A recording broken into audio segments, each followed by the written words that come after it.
So in logic, we start by defining what we mean by a statement.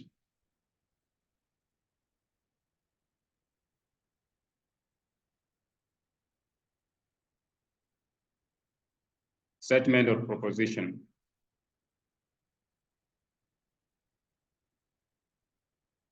And this is simply a declarative sentence that is either true or false, but not both.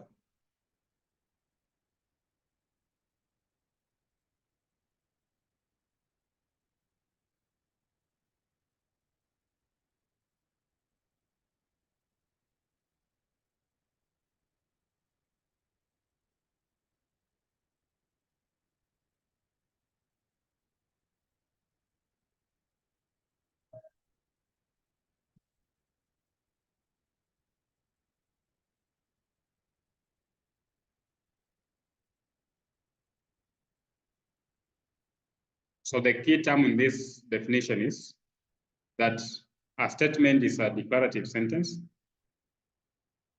declare something, and that thing is either true or false, but it cannot take the two options simultaneously. It can be true and false at the same time.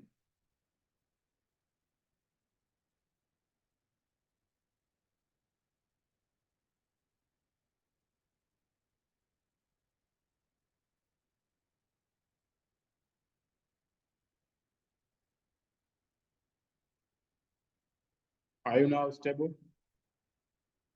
Okay, good. Then after defining what we call, so the term statement or proposition, they mean the same, okay?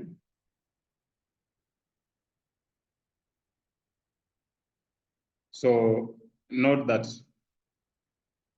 questions, exclamations,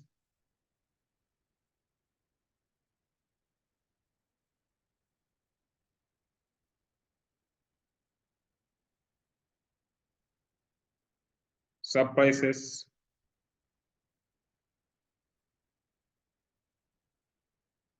demands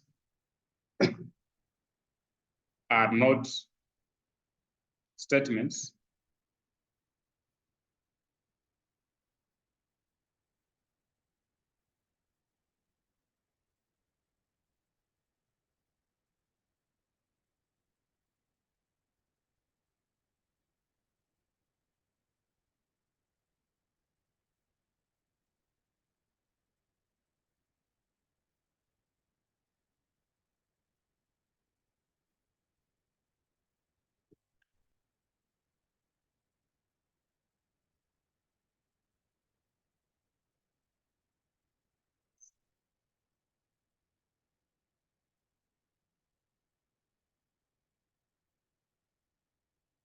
So all questions, exclamations, surprises, demands are not statements. So if you're asked to classify some sentences as either statements or non-statements, when you see this question mark or this exclamation mark, then by default, you rule that one out from the set of statements.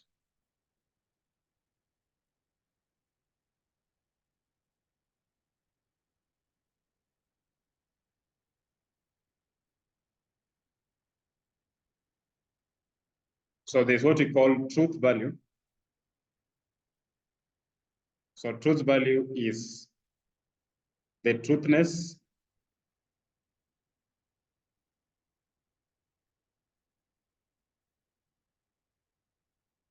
given by T or digit 1 or falseness or we call it falsity of a statement.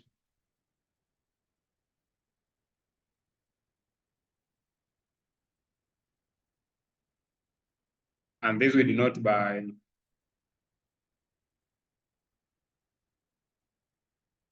F or digit 0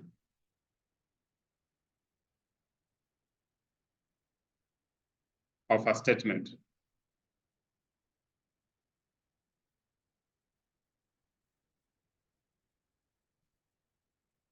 So this means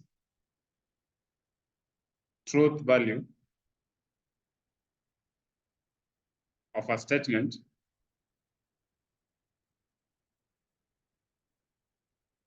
is either true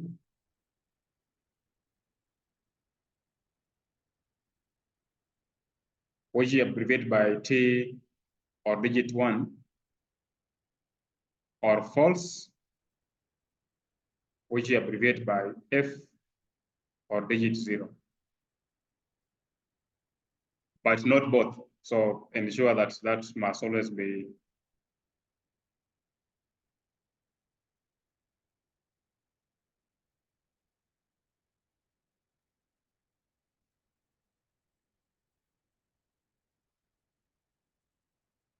very clear. Good. Then there's what we call truth table.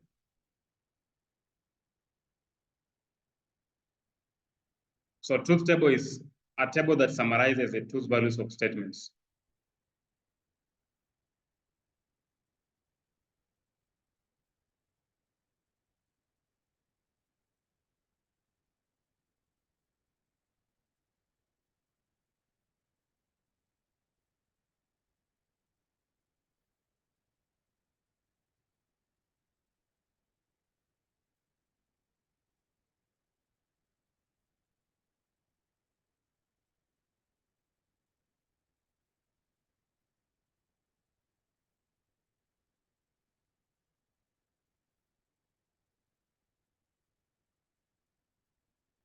So before we discuss more about statements, let's do some small classification. So in form of an example, classify each of the following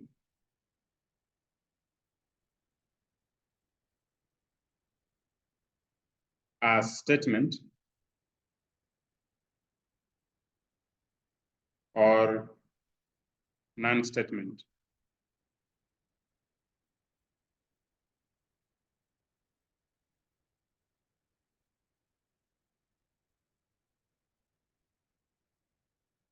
So 1,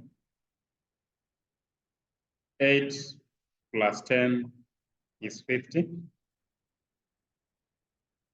2, Nairobi is the smallest town in Kenya.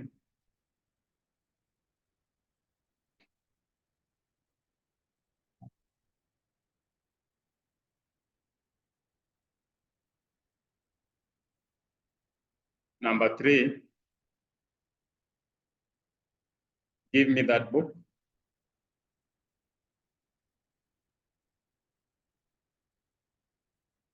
Number 4,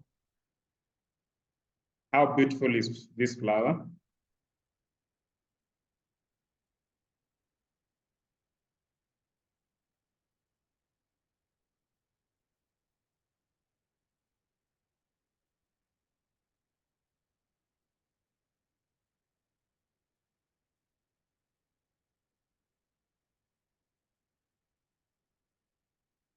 Number 5, 6 plus 8 is less than 10. Number 6, wish you success.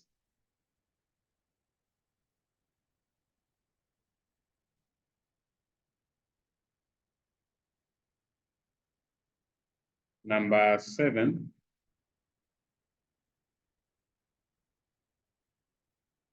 ten minus x equals to 50. Number 8, 10 minus x equals to 50 for some integer.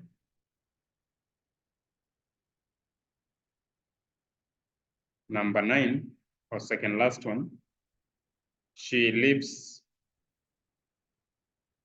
in Voi. Number 10, Agnes lives in Voi.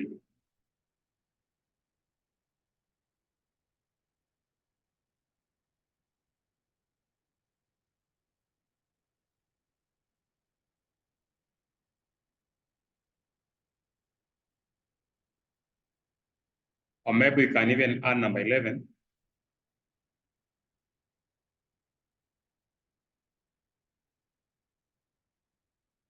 Where are you going?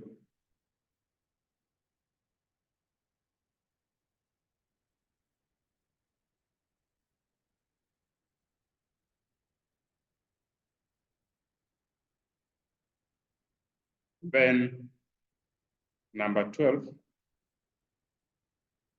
keep distance.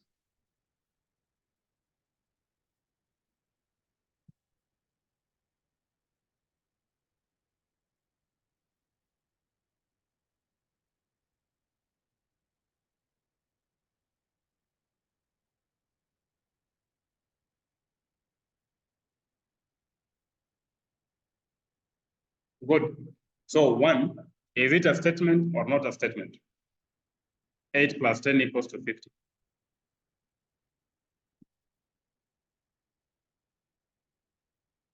Statement, why? Correct. So this is a statement because it has only one truth value. This thing is false, okay?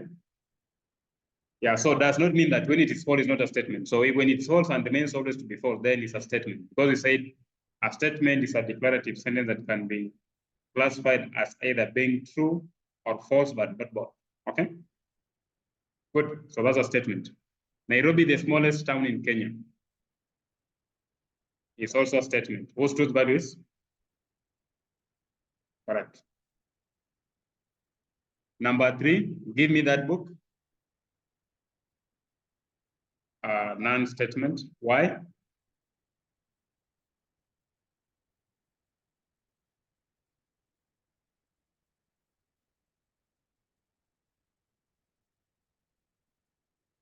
Yes, we can't really classify that as either true or false. So sounds like a command. Give me that book. Okay? But how beautiful is this flower? Reason? It's a question. All questions are not statements, okay? And then next one is 6 plus 8 is less than 10. Whose truth values?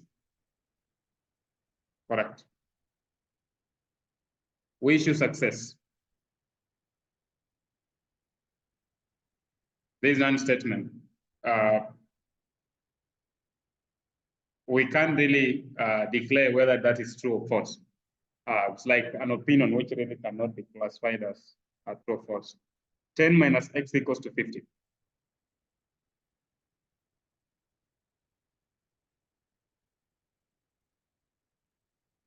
Ten minus x equals to 50 for some integer.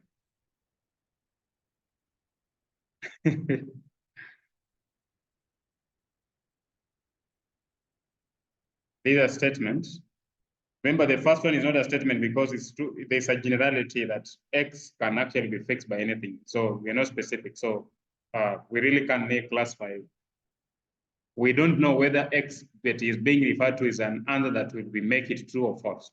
So this generality, when we have a variable in an equation or an equality, and we are not given extra information about the values that the variable should take, then it's a non-statement. So this non-statement. She lives in Voi.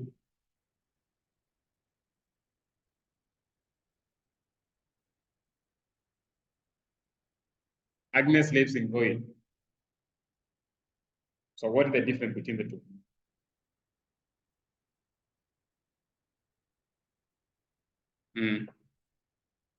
Yes, but the second one was specific to the person you're referring to, okay? Yeah, so this one is a non-statement because of the generality. The same way we are saying 10 minus x equals to 50. It's a non-statement because can replace to be anyone. Can be Agnes, can be your grandmother, can be your mother, or can be anybody, any female person. So it's a generality. So we don't know who the she refers to.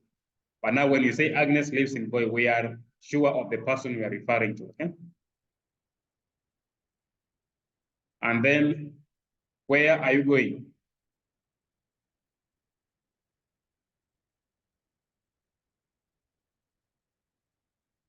Because it's a question, okay?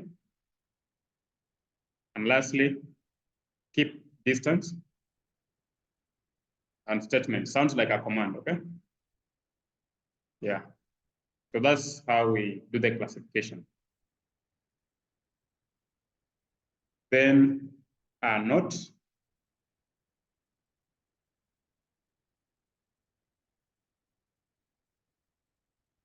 You check the WhatsApp group if those people actually are expressing anything, because I've switched off my phone so that I don't get distraction if they need some clarification.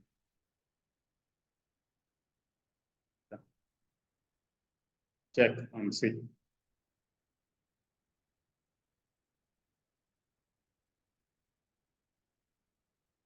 Okay, fine.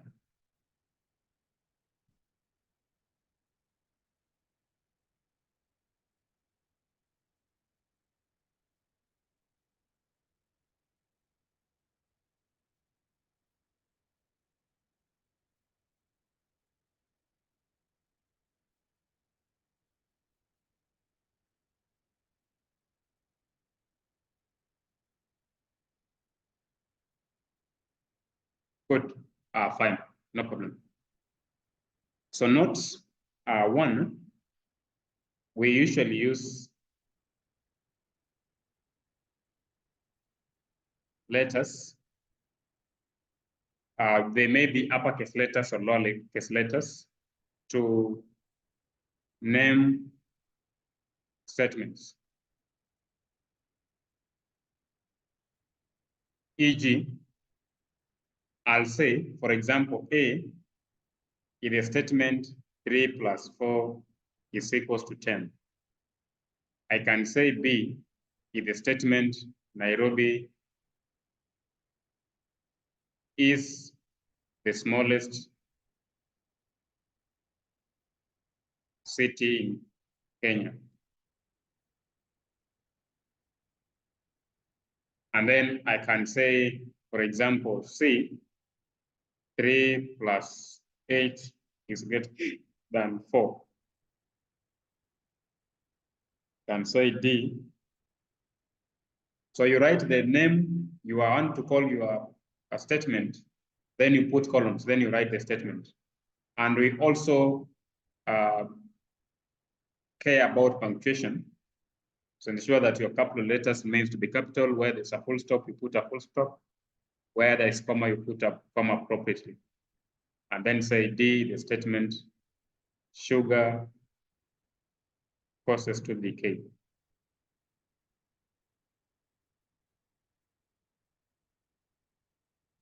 Even you can use capital letters, there's no problem. You can say, can name capital A, Kenya is the largest country in Africa, etc. So the thing is that we use letters, they may be capital or small to name statements, okay? Yes, good.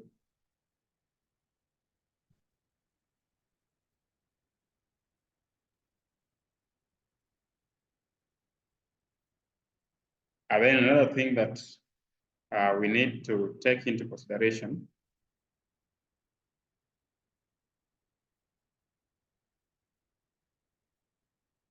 in a truth table,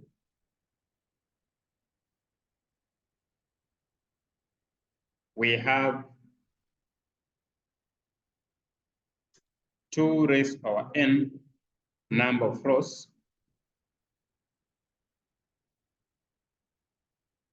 provided that the number of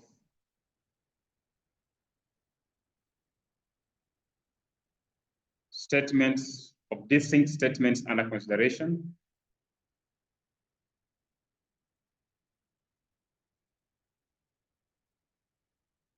of distinct statements under consideration is n.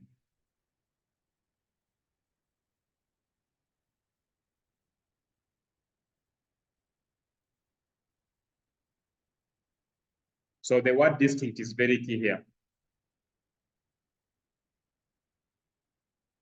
So you have n distinct number of statements in the statement you are considering. Then the number of rows in the truth table will be 2 raised to power n. I will define what you mean by compound statements first before now I illustrate what to do in that case.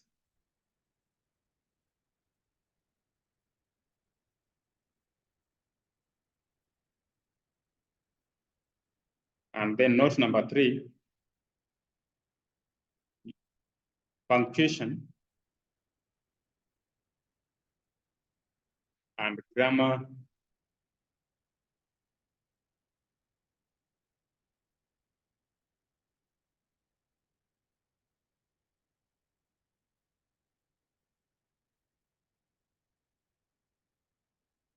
are taken into consideration.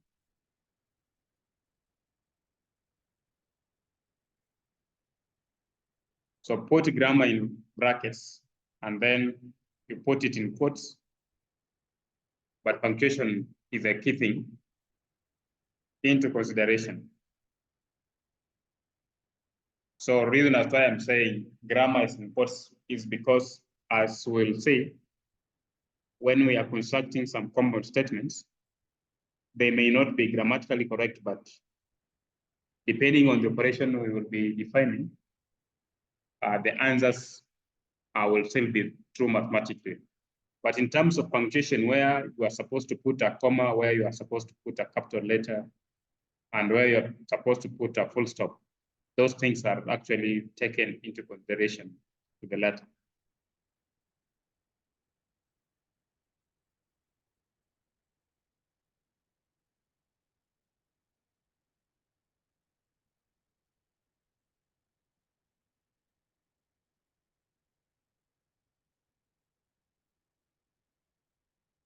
So let's define what we call simple and compound statements. So be flexible in the sense that when all our discussion in this topic, the word statement and the word proposition are used interchangeably to mean the same thing, okay? Yeah.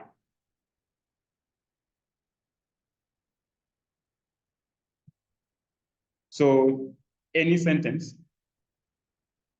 or any statement which cannot be split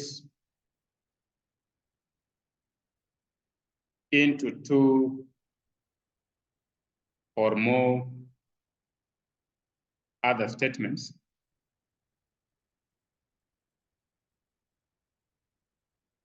is called an atomic or a simple statement. It's called an atomic or simple statements.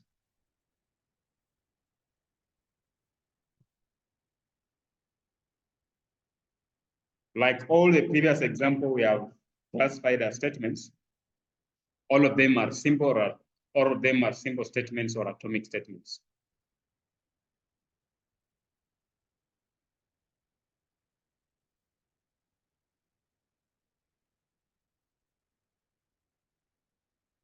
Then if a statement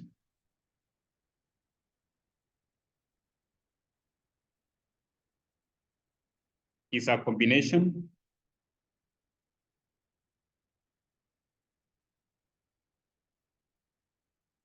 of 2 or more simple statements,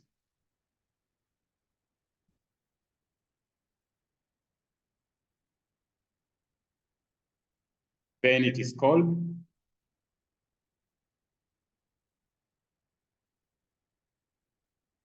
a molecular or a compound statement.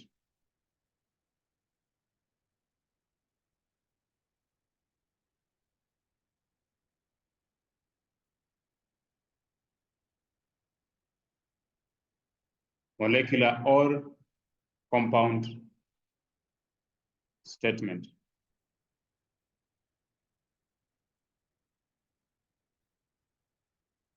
And so any statement is either in either of these two groups. It is either simple or it is compound. So hence, it is clear that any statement can either be a simple statement or a compound statement. Yeah.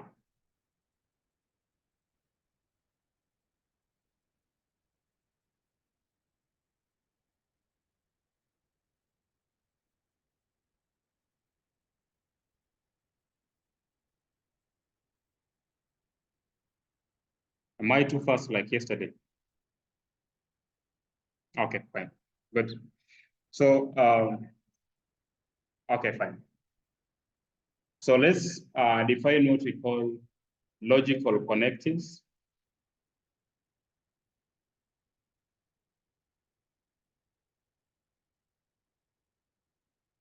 So logical connectives will help us to construct the compound statements. So simple statements are already the examples we gave previously, but to construct compound statements will require that we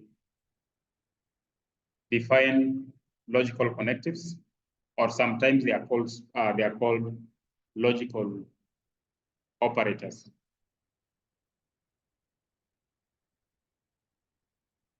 So a logical connective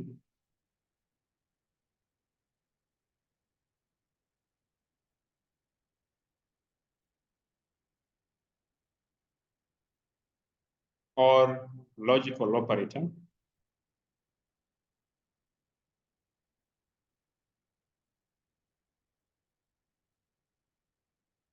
is a word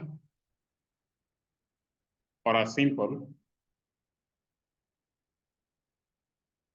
used to join two or more simpler statements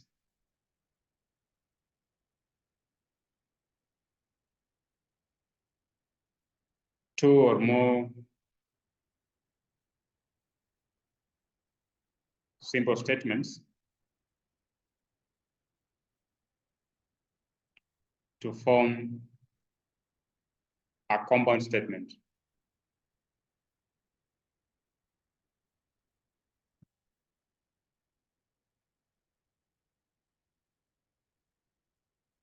So a word or a symbol that is used to connect two or more simple statements to form a compound statement is called a logical connective or a logical operator.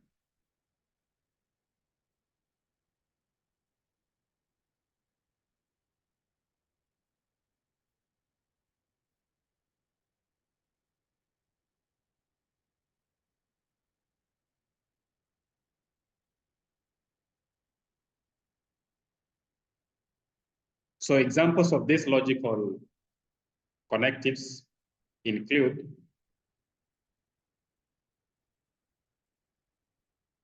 there's what we call negation. And negation will be using this sign. There's what we call conjunction.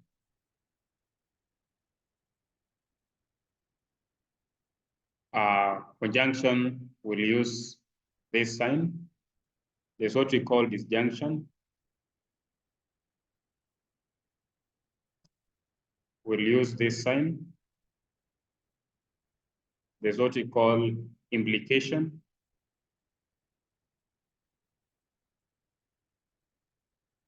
We use this sign. And then biconditional.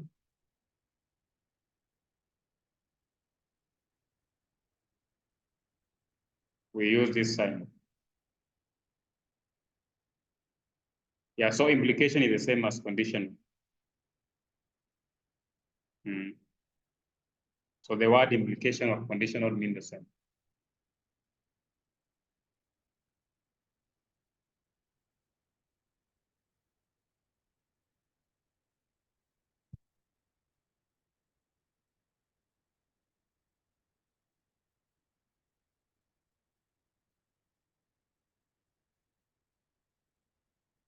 Tell me if I can proceed. Good. So before we start discussing each of the logical connectives, there's what we call statement formula. So let's just define it, statement formula.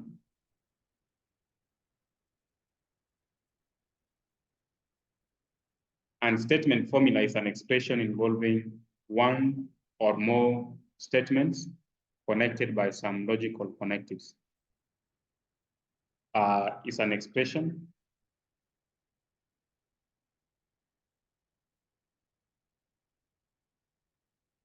involving two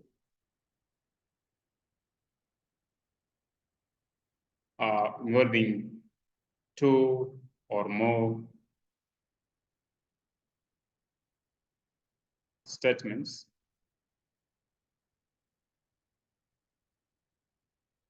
connected by some logical connectives.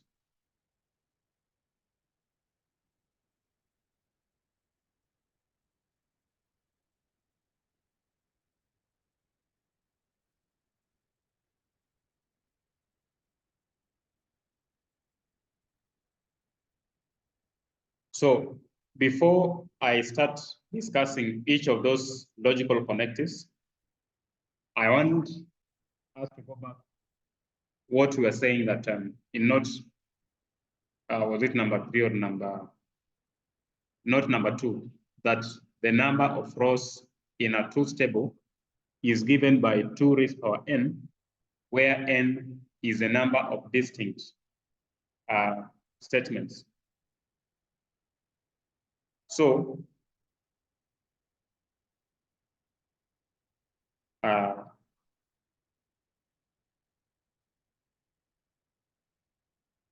because in each of the discussion of the logical connective, we'll be drawing 2 tables. So I want it to be very clear from the start on what we are supposed to do from the beginning. So truth tables.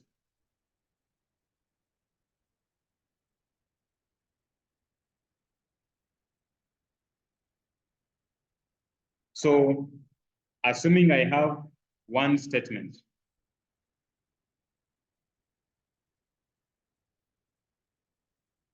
one statement implies how many rows? 2 rows, because we'll be having 2 power 1, okay? Yeah, so this is just 2 rows. This is what you'll draw. If this is statement P, so it can either be true or it can be false. So this is how the structure. So the name I'm giving the statement is P. So the 2 rows, the first row will have true, the second row will have false value. Because remember, we said that the truth value of a statement can either be true or it can be false. Correct. Yeah. It can be both of them. So it will be one of those two. So when I only have one statement, my truth table will take this structure. 2 rows where the first one is true, second one is false. Number 2, if I have 2 statements, say P and Q, then we have how many rows?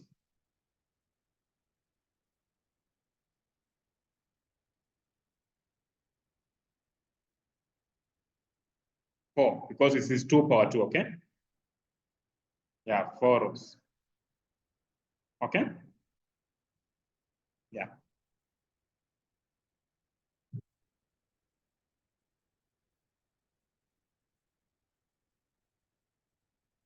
So remember, this what is usually this like what is happening here.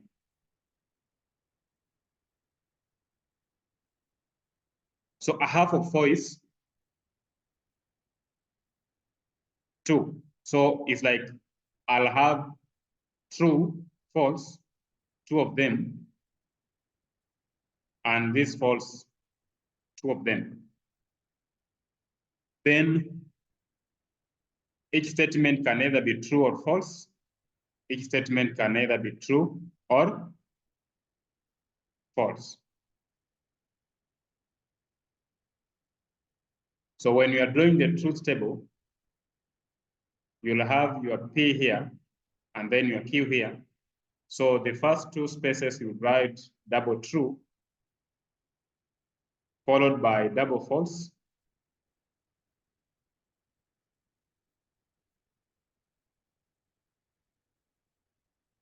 And then next one will be true, false, true, false.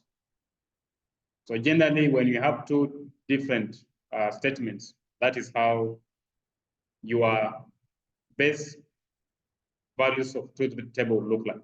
The first column will have double true, double false. Second column will have true, false, alternating each other. Okay. Then we go to number 3. If I have 3 statements, say P, Q, and R, then we have how many rows?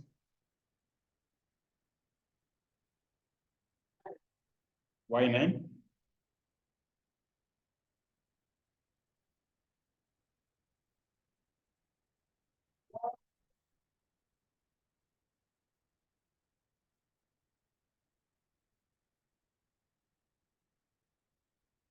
No. I want, give me the number. How we arrange them, I'm the one to explain. May I just want you to give me the number.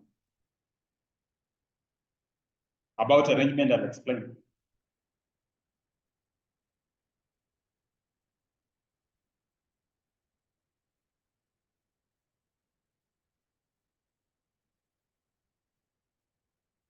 About the arrangement, I will explain. So I just want to, I have given you the formula, so you should not struggle to tell me the answer.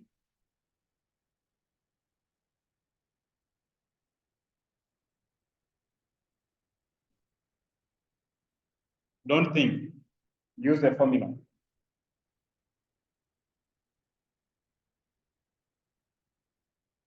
How do you get 9?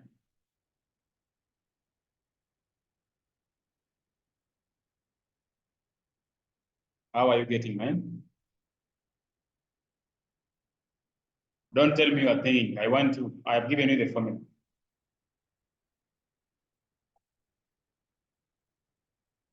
Mm. Mm.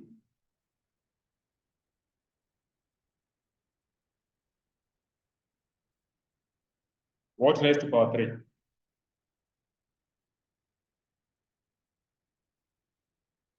What raised to power 3?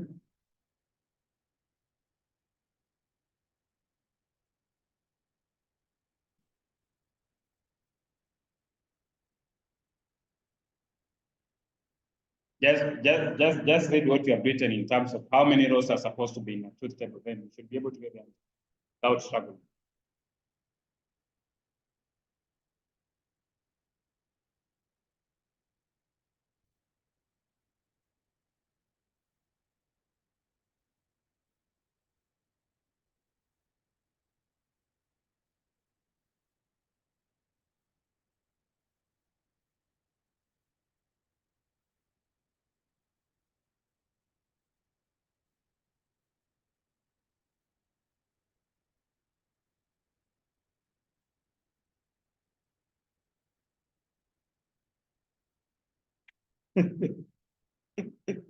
Don't complicate the obvious.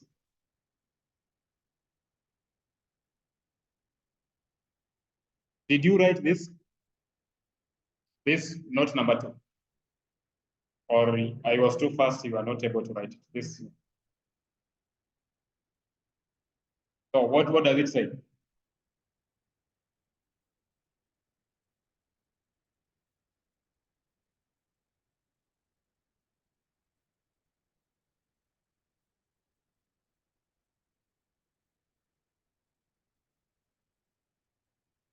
So what is the value of n in our case when I tell you we have P, Q, and R?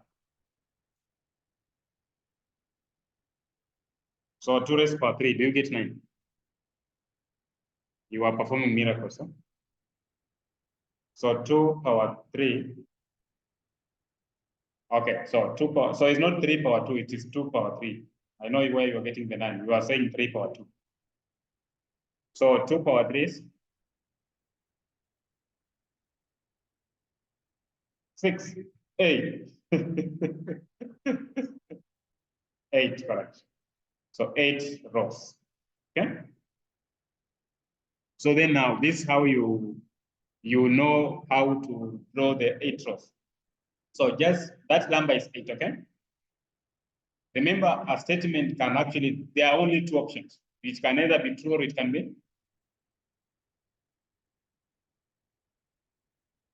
A statement can either be true or, yes. So 8 divided by 2.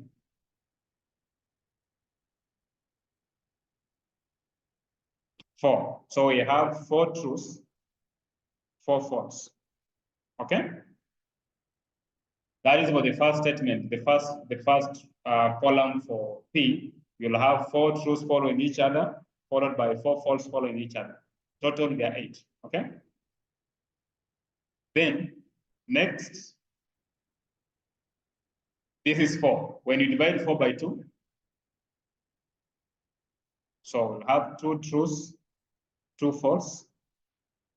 4 divided by 2. So 2 truths, 2 false. Okay? So that is how your column for the second statement will look like.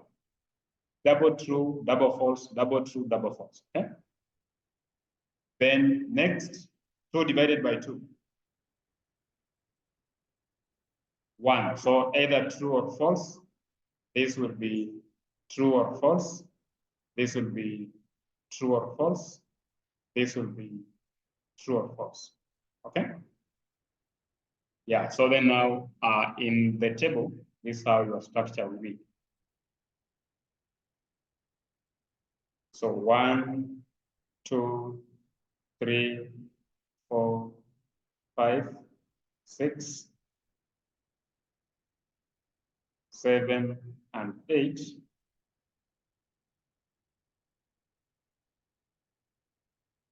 So this will have P, Q, R. So we are saying that for the first one, I have 4 truths followed by 4 false. So I have true, true, true, true, then false, false, false, false. Then tell me for Q, true, true, false, false, true, true, false, false, correct. Just follow this order, okay? And then lastly, we'll have true, false, true, false, true, false, true, false. So I should not waste more time to now say 4 statements, 5 statements, up to K statements. You have now known what you're supposed to do. If you are given 4, you should know what to do. Okay? Yeah, good. So therefore now let's quickly discuss about those logical connectives. So the first logical connective is what we call negation.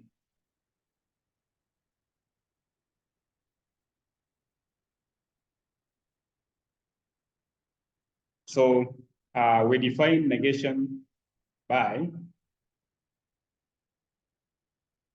so let's P be a statement.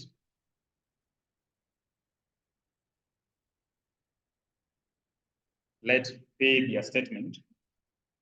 The negation of P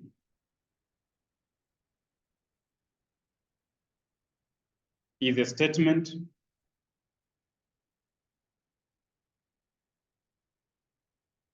not P.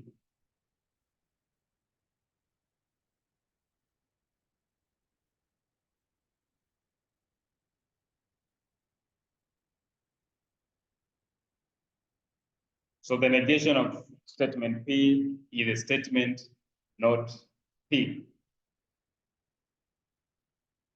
usually denoted by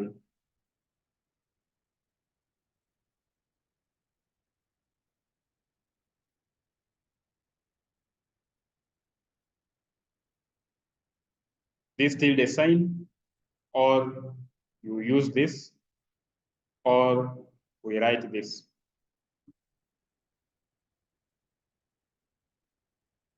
So remember, this is a sharp corner here. It's a 90 degrees here when you are writing this in this symbol, okay? Yeah. So for example, if the question is, find the negation of the following statements.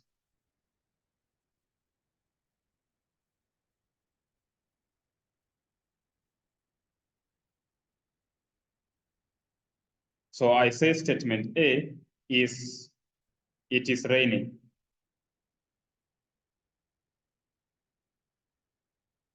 Statement B, sugar causes to decay.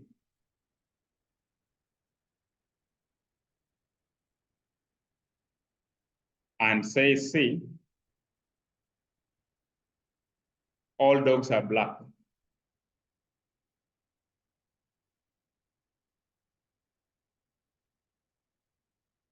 Those are enough to make us understand what negation is.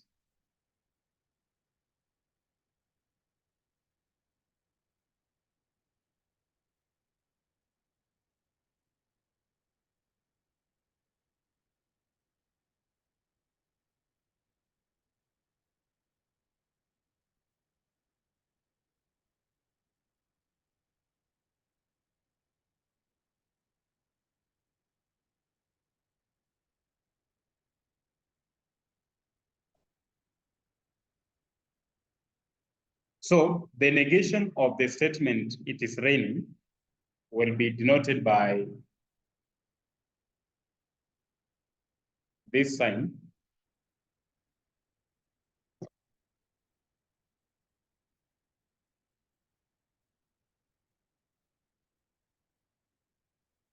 And the answer will be, it is not raining.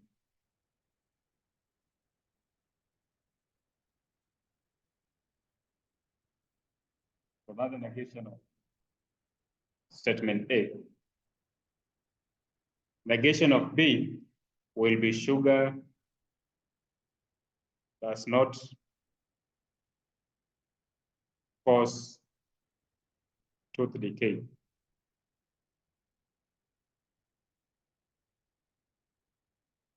And negation of C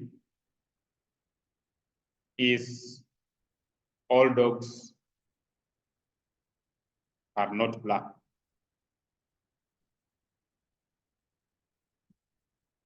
Just as simple as that. It's simply you are denying P. The negation of P means you are denying P, okay? So you can just say NB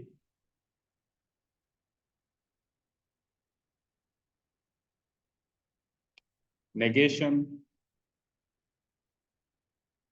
of P is denial of P. Sometimes we use the base statement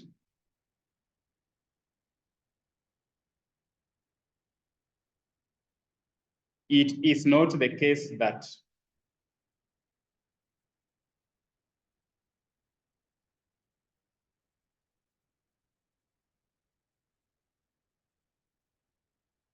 P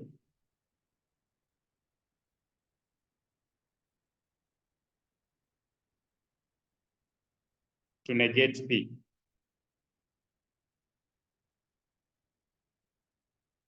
So I mean, instead of using the word not, you start by saying it is not the case that.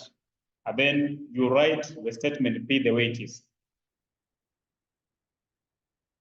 So for example, if you are to use that to give the negation of statement A, you will say the negation of A is the statement, it is not the case that it is raining.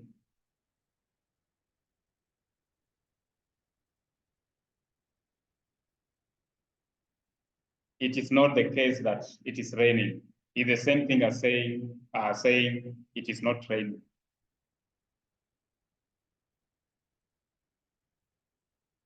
Are you able to negate B using that base statement?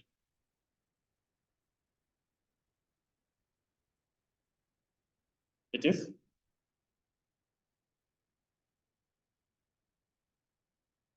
Correct. And then negation of C?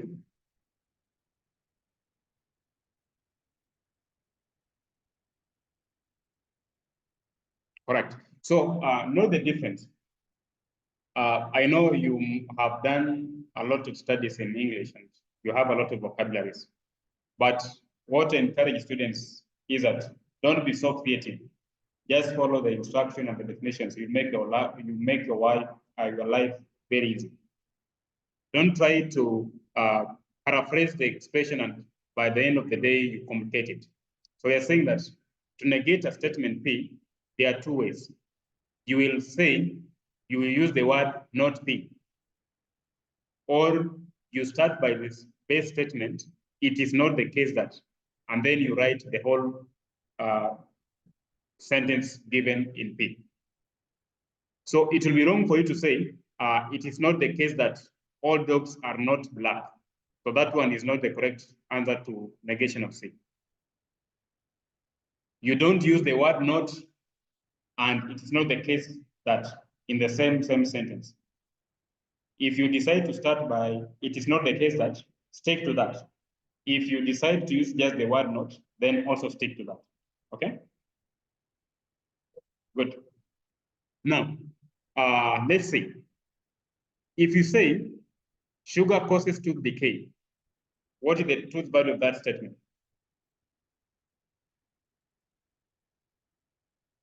Sugar causes tooth decay. The truth value of that statement is?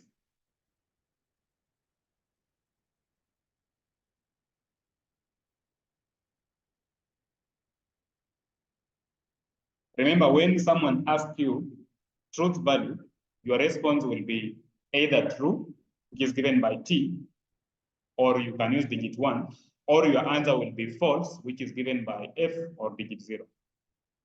So the question, what is the truth value of a statement, has either of the two options, true or false, but it can be both at the same time. T. So because that's actually a result that has already been proven scientifically, that sugar causes tooth decay, okay? So the truth value of that statement is true. Then what is the truth value of its negation? When you say sugar does not cause tooth decay.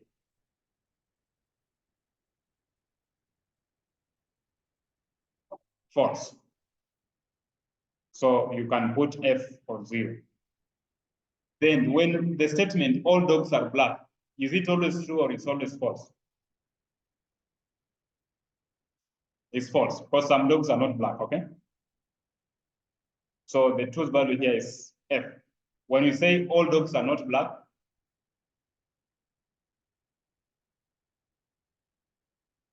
this becomes true, okay?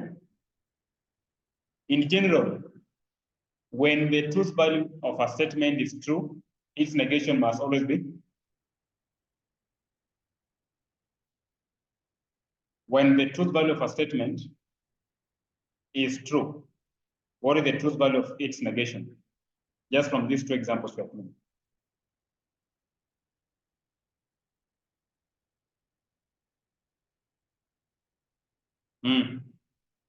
Its negation is? When the statement is true, what is the truth value of its negation?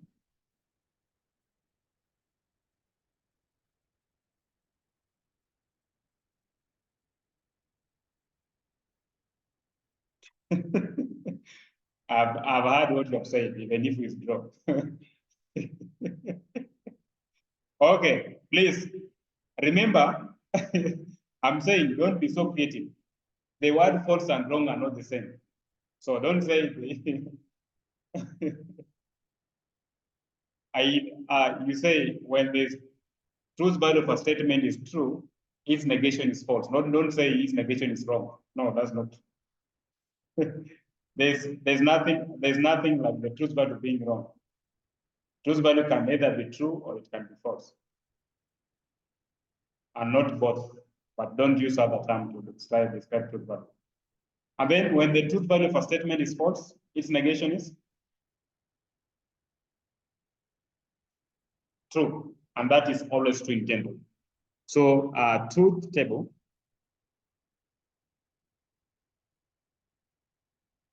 for negation.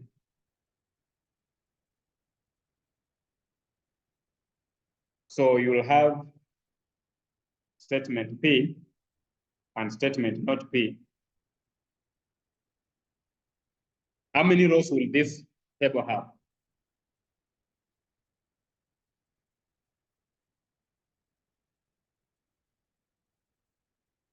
Why 2?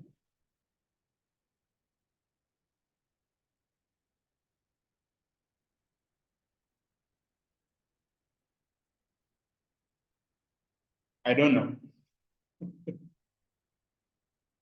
I want you to tell me.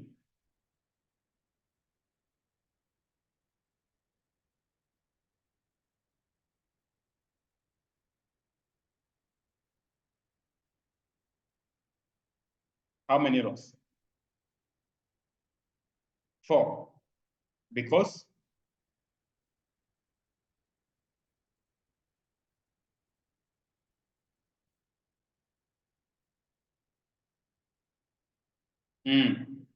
So are you able to see what we wrote in the NB2 where we are introducing the formula? What did we say?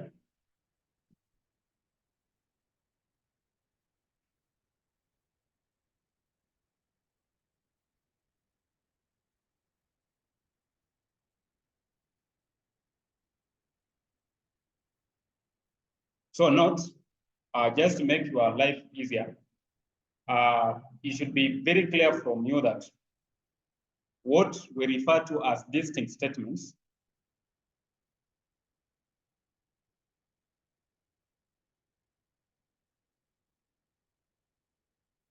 are statements given by different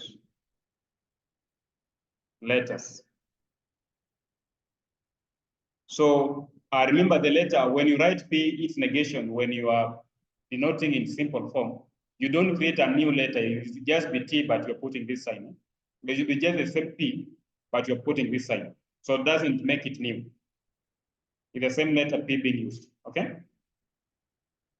So then here, the number of letters used, the interpretation of the word distinct is just the number of letters used. And we are just still using the same letter P. So it just be 2 power 1.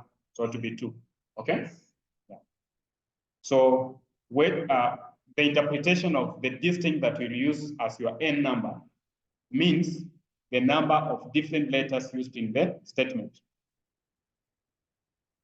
But when you write a negation of a statement, you will not create a new letter. You're just using the same letter, only that you're putting a sign on it.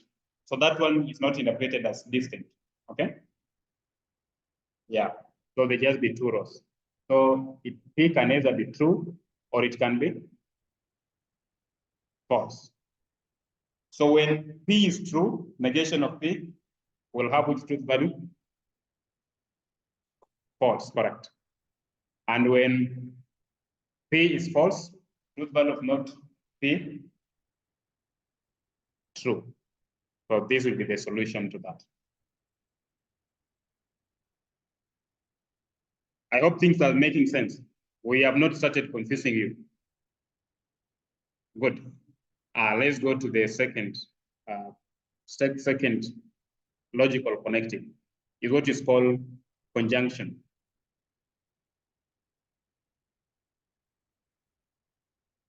So conjunction, we use this inverted B sign.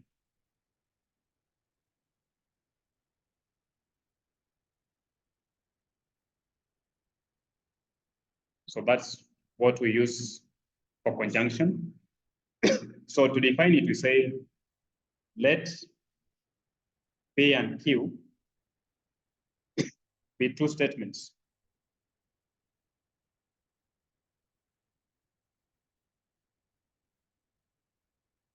The conjunction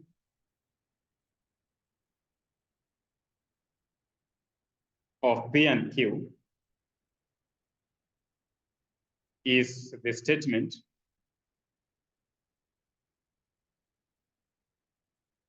P and Q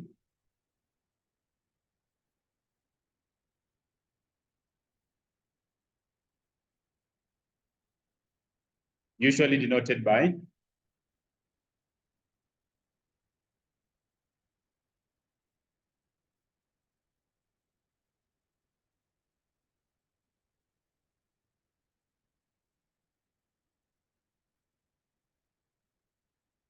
so that's how we define conjunction of two statements, P and Q. So the word and is a very powerful word that is used to connect two statements to define a conjunction. So examples, given A with the statement 3 plus 4 equals to 10, B, it is raining, C, if the statement Earth is a planet,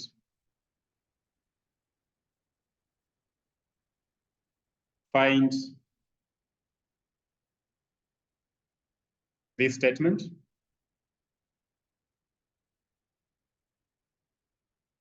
this statement, this statement, and then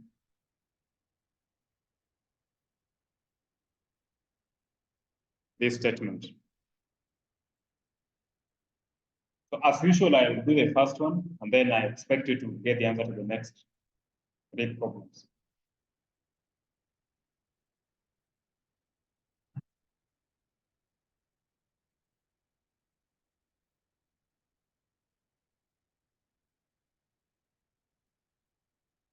So the first statement will mean 3 plus 4 is equals to 10. I delete the full stop in the first statement. I replace by the word and.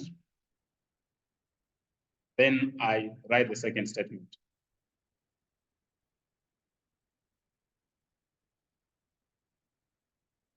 So that will be the interpretation of the first logical statement or the statement formula. 3 plus 4 equals to 10, and it is raining. You observe all the punctuations. Where there's a capital letter, put a capital letter, the small letter, put small letter, and you get your full score.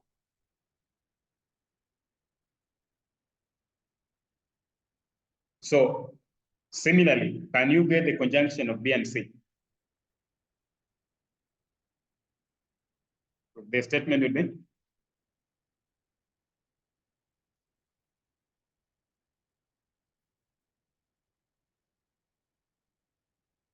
correct. It is raining and Earth is a planet. I hope from our English classes, when names of planets are written beginning with a capital letter. Okay, good. So then this will be capital E, is a planet. Then conjunction of A and C.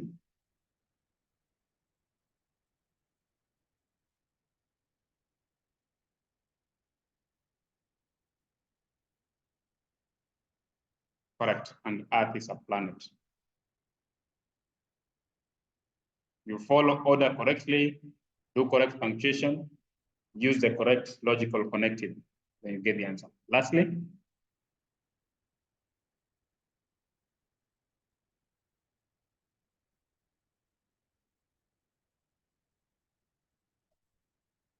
correct.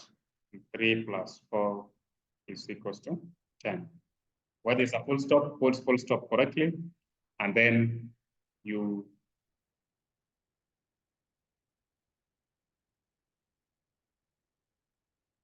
do proper punctuation. Now, before we draw a truth table, this is what is going to help us to generate that table. So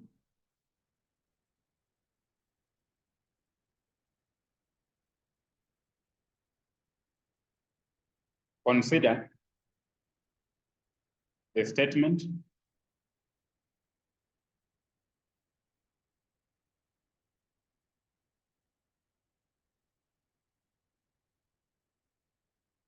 applicants for this course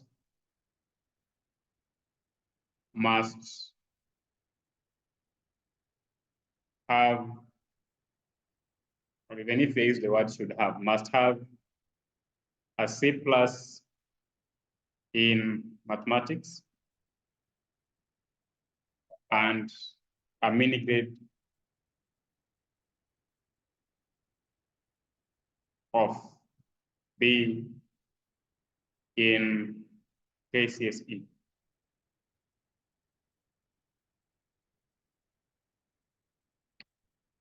Assume this is an advert.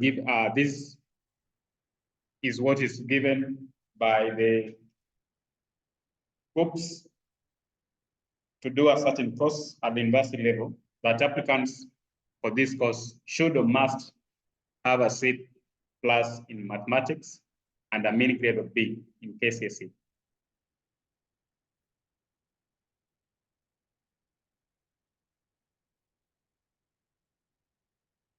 So the key things here, we have C plus in mathematics and mini grade of B in KCSE. So we can say, for example, the having C plus in math be statement P, having a mini grade of B in KCSE to be statement Q.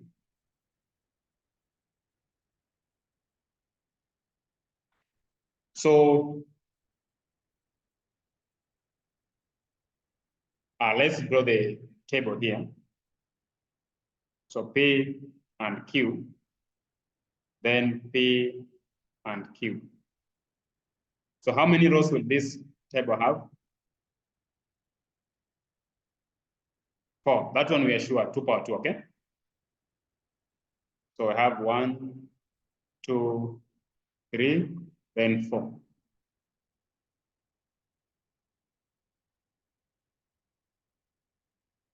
So true, true, false, false, then true, false, true, false. So that will always be the way the base columns would be if you're dealing with a case of only 2 statements, okay? Now, so to fill this table using this analogy means that so P the statement C plus in math, Q is a statement mini grade of B in KCSE.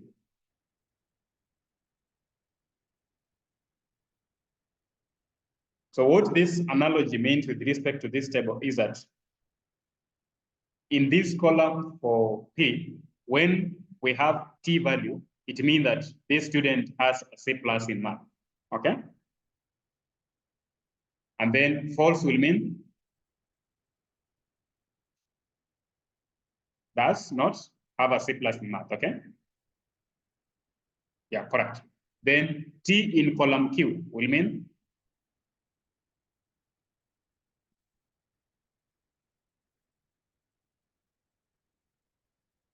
false will mean correct.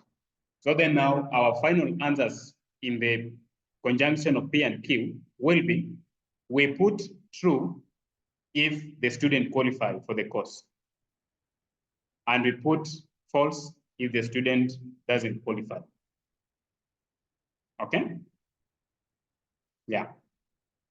So true for P, true for Q means what? In this first row.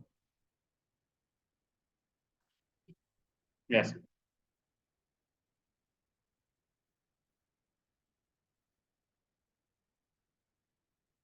Correct. So that the student qualified to do that course, if that is the condition?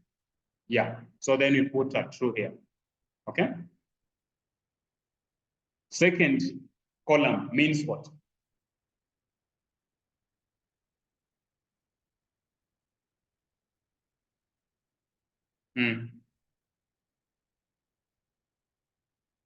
Yes, yes, correct. So according to this condition, do the student qualify to do that course? So they don't qualify because they are missing to get the second condition, to satisfy the second condition, okay? Then what is the interpretation of third row?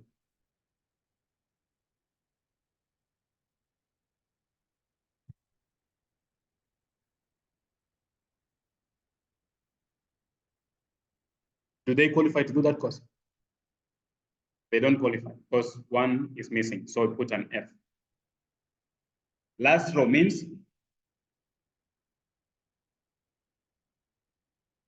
any of them. It's like a primary dropout want to do a degree at university level.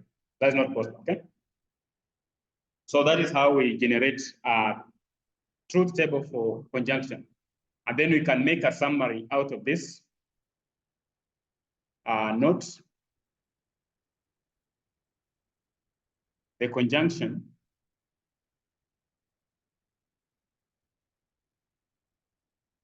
of P and Q is only true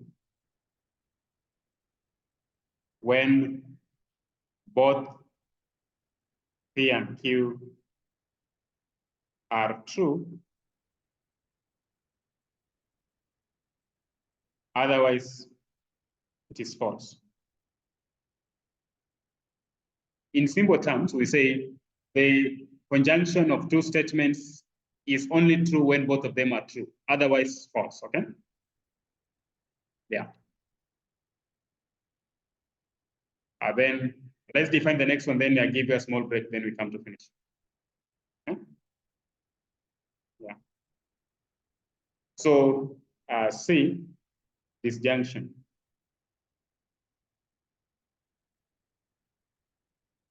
So disjunction, we use this, and we say let P and Q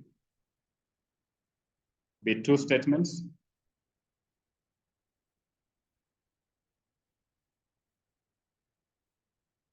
the disjunction of P and Q is a statement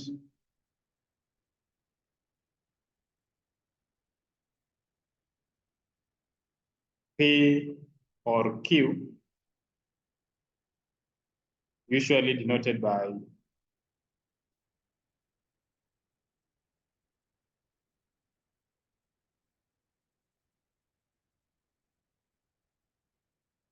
so the disjunction of two statements P and Q is denoted by this and is a statement P or Q.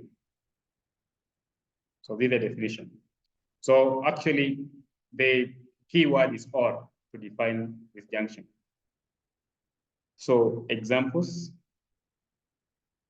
given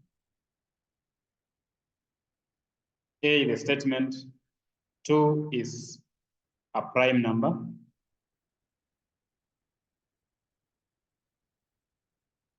B is a statement, it is raining, C is a statement, tomorrow is my birthday.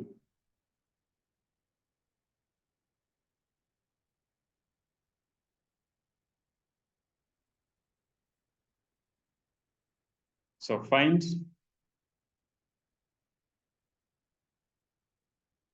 this statement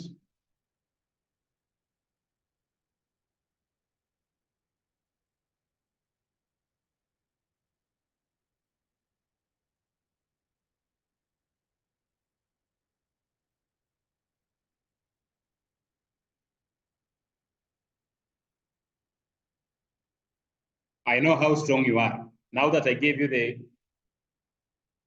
answers to conjunction, I've given you now the definition of disjunction. I would like you to give me the answer now to the first statement. What will be its meaning with respect to the statements we have?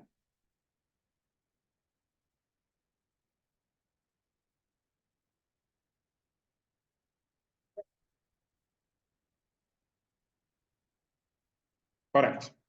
2 is a prime number.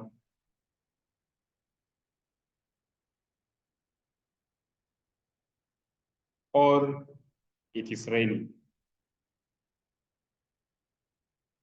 Good. Statement 2 will mean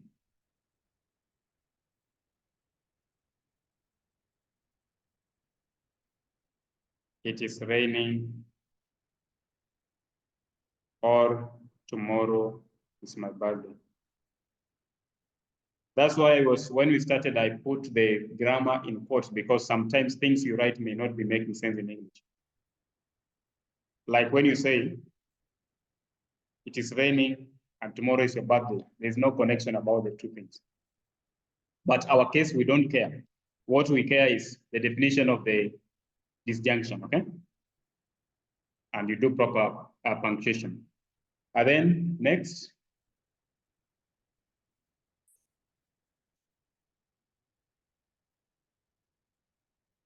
correct. So it's a prime number, or tomorrow is my birthday.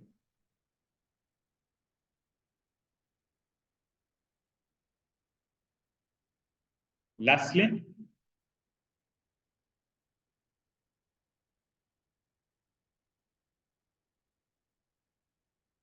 correct. It's raining or 2 is a prime number. So please don't be so creative. Just stick to the definition and you'll make your life very easy. So we are saying that to get the disjunction of two statements, P and Q, you are just taking statement P, delete the full stop in P, replaced by the word or, join to the second statement Q, then with proper punctuation. Then you'll have the answer. Okay? The key word is or to join the two statements. Now, truth table.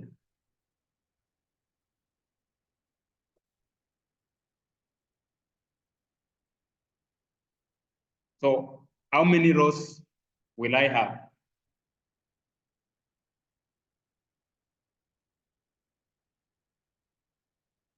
4, because it's 2 power 2, okay? 1, 2, 3, 4. So true, true, false, false, true, false, true, false. Good. So then every time we draw a truth table, so there's always a corresponding analogy that can make your work easier to really remember what you have to fill in. So here is this analogy that will help you to generate this table for conjunction, disjunction. So consider this statement. Applicants for this post. Remember the previous one was post. Now this one is job. Should have 3 years working experience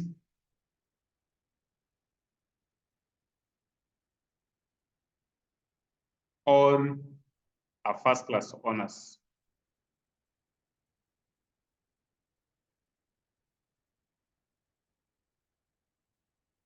Assume that there's a job somewhere, and these are the conditions that they are being given by the employer, that applicants should have 3 years working experience or a first-class honors.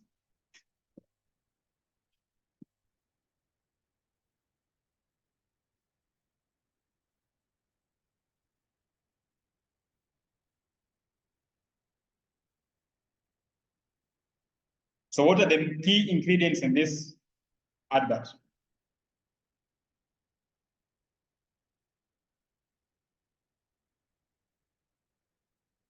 Three years working experience, okay? So we can call it P. And then the other one is first class honors, correct? Now I know you are expert in these things now. So when I am in column P, true will mean, according to this analogy,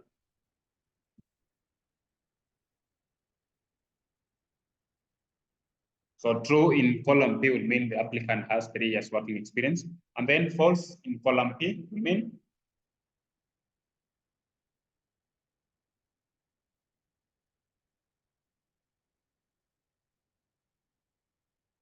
correct. The applicant doesn't have 3 years work experience, correct. And then in Q, true will mean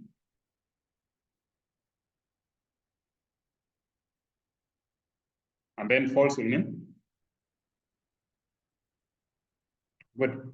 So then now let's see how we fill in these spaces. So remember in the final column, which are the results of our in-test, we will put true when applicant qualifies for the job, and we'll put false when applicant doesn't qualify.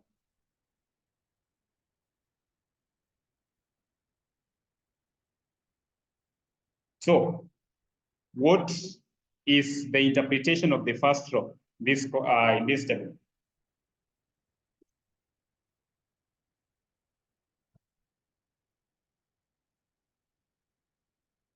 I want you to give me the interpretation in terms of what we have as the analogy.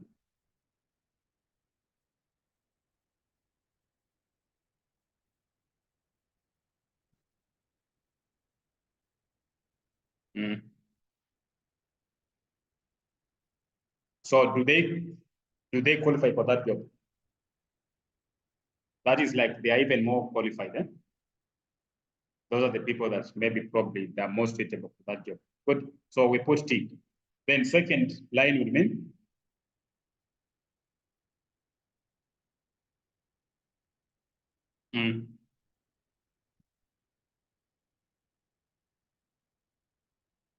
so will they be considered? Yeah, because with the framing of that post, then it is 3 years working experience or a first class honor. So which means that if you satisfy any of them, you still are qualified to do the job interview, or you can as well get the same job, okay? So put T. And then next row will mean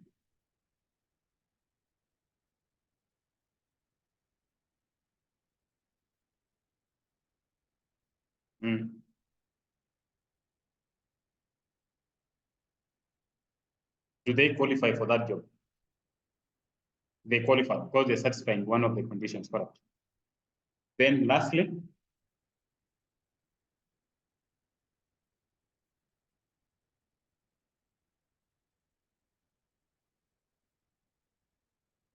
good. It's like a class 8 dropout applying to be a CJ. Yeah, so they don't have anything that makes them to qualify. So you put a false in, okay? What summary can you make out of this table?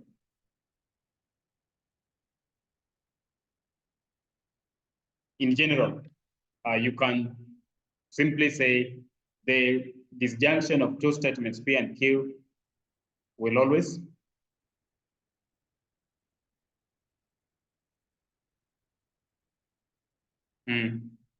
provided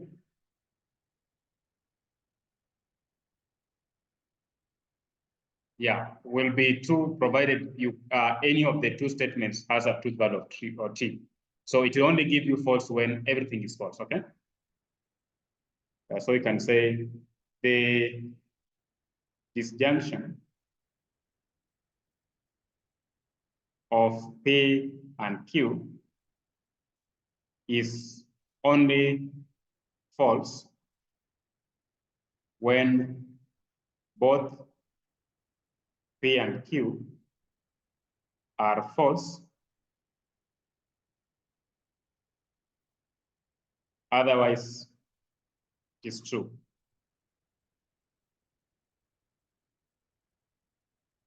So I give you a 6 minutes break, come back at 8:15. Okay? I'll stretch a little bit so that at least when I leave you, will be able to solve the problems I give you. And the key thing is that once you know how to interpret the logical connectives, it is very easy to interpret, and when you read on your own, to understand other things. So you have to understand how they are generated, then you can actually do your own personal studies. Okay? Yeah. So come back at 8:15.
Okay, good. So then now, let's briefly add small thing and then we can call it a day. So before we go to another logical connective, I want us to consider this. Consider the following statements.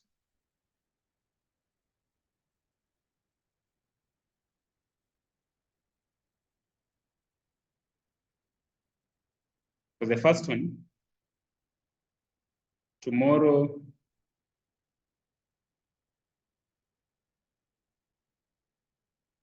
I'll go to library or the market.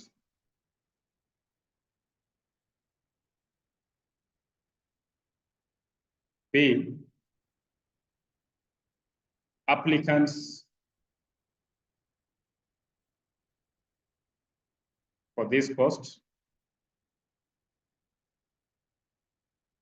must be over 18 years or have at least 2 years. Okay, so for us to make sense out of this, let's make this one say 25 years. We can say maybe 24 years. 2 years work experience.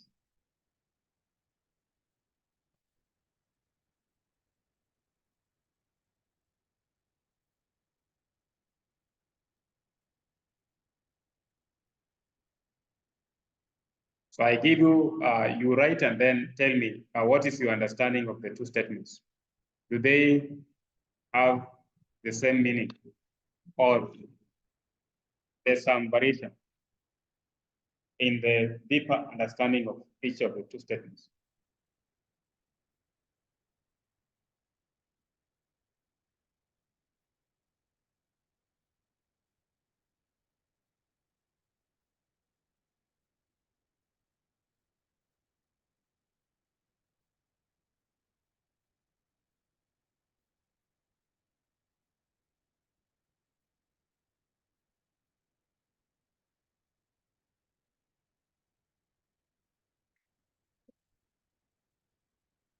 I'm saying, what does these two statements have the same implication, the same meaning? What the key thing is that all of them are using the word or, but do they really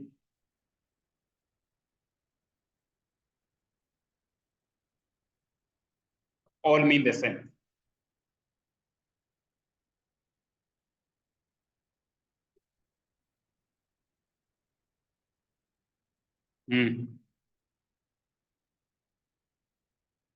For example, when tomorrow comes, is it possible that this person will go to library and also to the market? Now, for part B, is it possible that this person can qualify for the post when they are over 24 years and have at least 2 years work experience?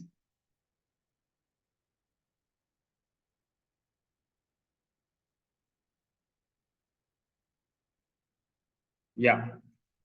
So in the first example, as you say, it is like it is removing the possibility of the two activities happening the same time when tomorrow comes, happening the same day when tomorrow comes. It's like in the first case, it is not possible for you to go to library and also go to the market when tomorrow comes. It's like you only have one choice. You either go to library or you go to the market. But the second case, all these scenarios can as well be both included or taken into consideration and will still be in the good case scenario. Okay? Yeah, so we say in A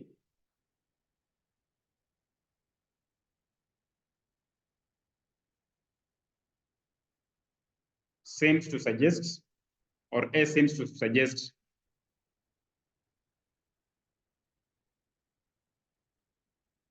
that I will not do both activities and therefore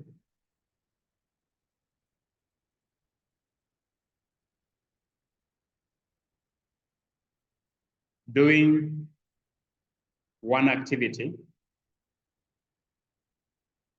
excludes the possibility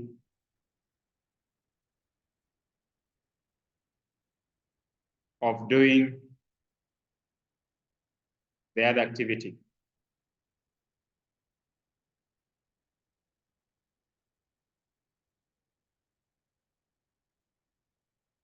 While in B,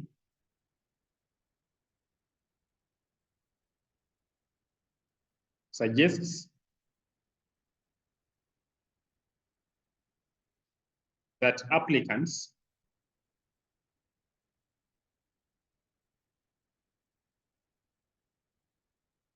who satisfy both criteria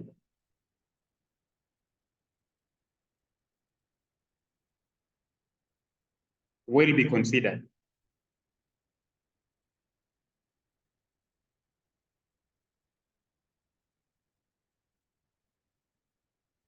So despite the fact that all the two statements are using the word or, but the deeper meaning of each of the two statements, they are different. They come out differently.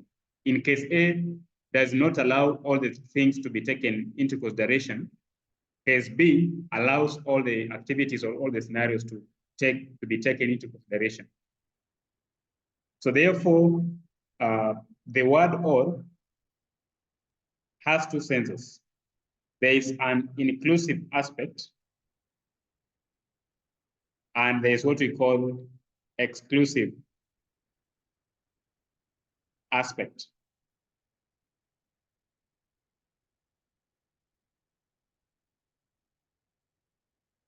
So there are cases whereby the use of the word will imply inclusiveness aspect, and there are scenarios where it will imply exclusiveness aspect. And because of that, there's what we call exclusive disjunction.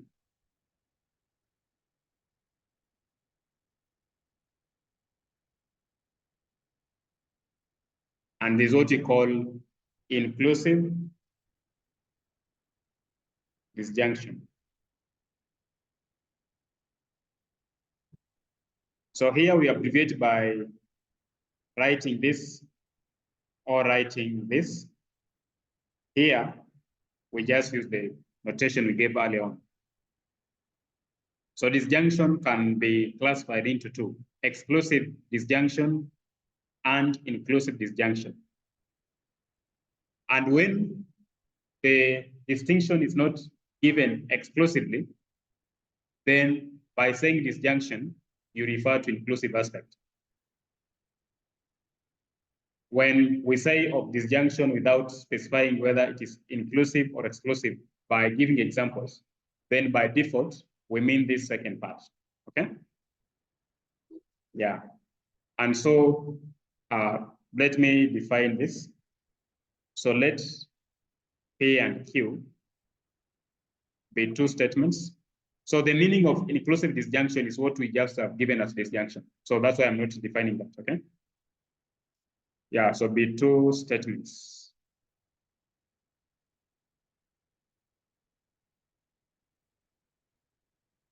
The exclusive disjunction of P and Q, usually denoted by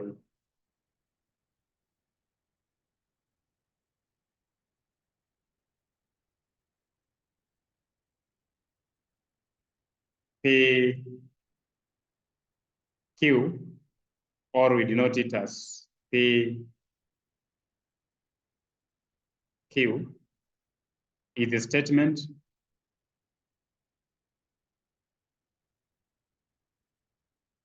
P or Q, but not both.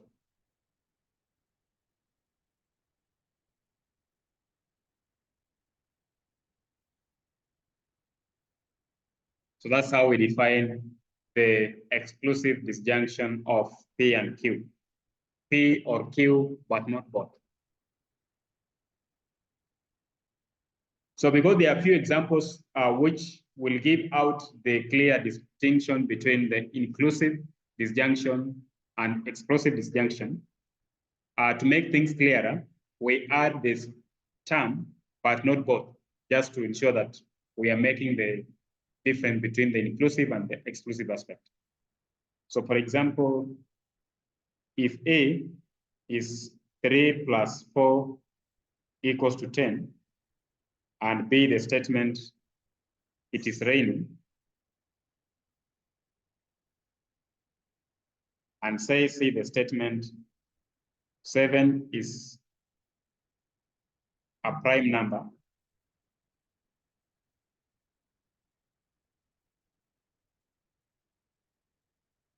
then when you write this, it will mean 3 plus 4 equals to 10, or it is raining, but not both. Because remember, for in this case, when you don't put the word but not both, then 3 plus 4 equals to 10, it is raining. If you just use the word or, then it will be implying the inclusive aspect. So we add but not both to make the distinction. Okay? Yeah. And what will be the meaning of this?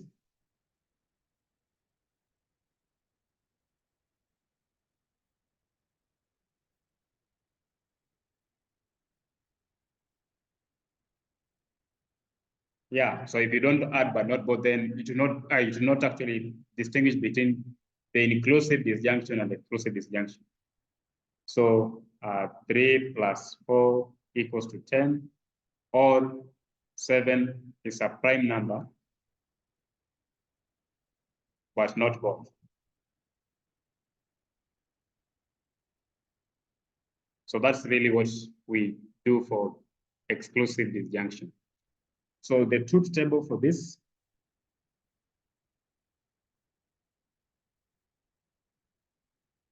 how many rows do I have? 4, correct. So 1, 2, 3, 4.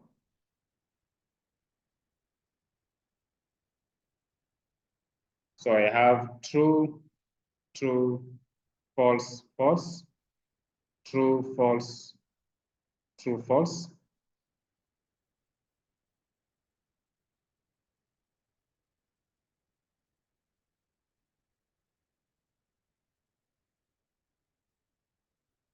So the analogy we use here is just now what we have said for there, that tomorrow I'll go to library or to the market.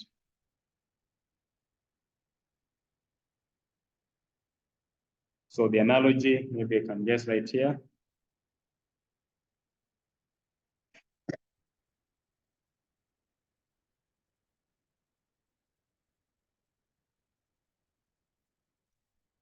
Tomorrow, I will go to library or the market. So in this context, we can say the statement P is I'll go to library, then statement Q, I'll go to market.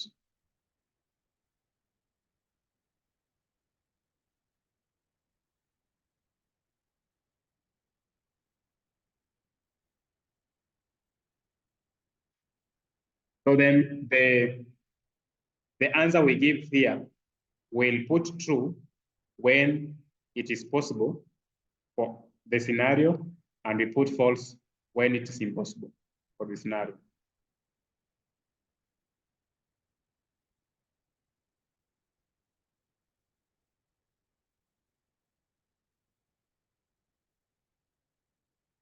So I want you to help me interpret the first line.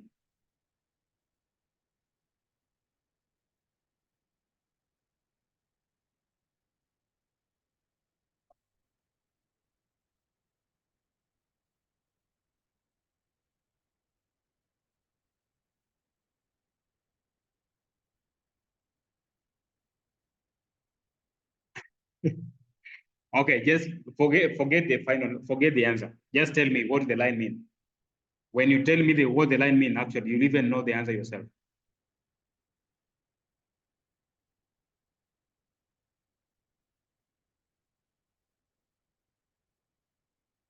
That is the meaning of the first line. Where P is true, Q is true. Forget about what we have in the question, what we have here. Just now, the interpretation, P is go to library, Q is go to the market. Then what does the first row mean? You will?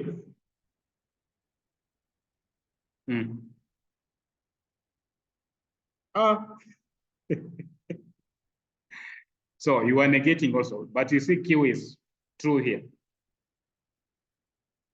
So we are saying that P is a statement, go to the library. Q is a statement, go to the market.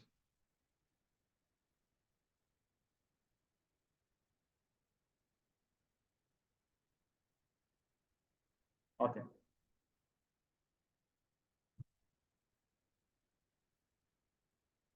I want the interpretation of the first line, first row.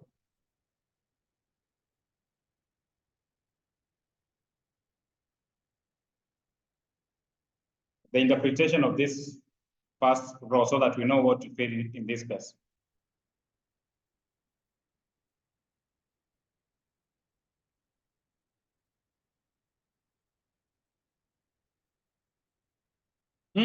Now forget about what you have said. Amir just want, give me the plain interpretation of that line, if this is the analogy you are using.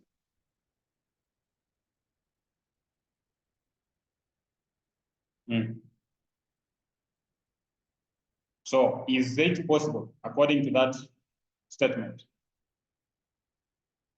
It is not possible. So when you, from the framing of the question, it does not allow you to do the two activities when the day tomorrow comes. So we put an F here. Okay. Then what is the interpretation of the second line?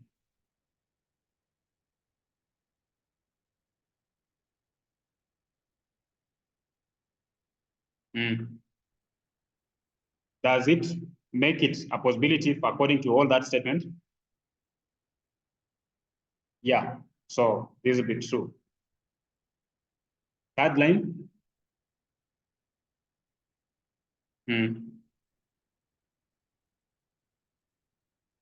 Is it a possibility? Yes, so true. Lastly, when tomorrow comes,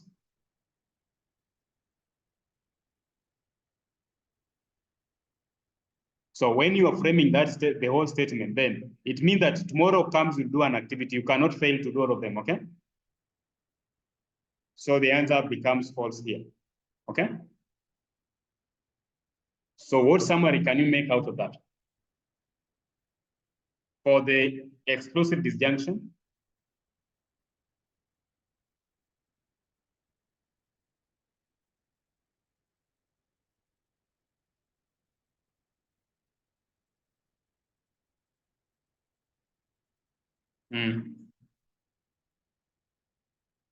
or you can say, if both statements, okay, what I'm not saying that what you have said is wrong.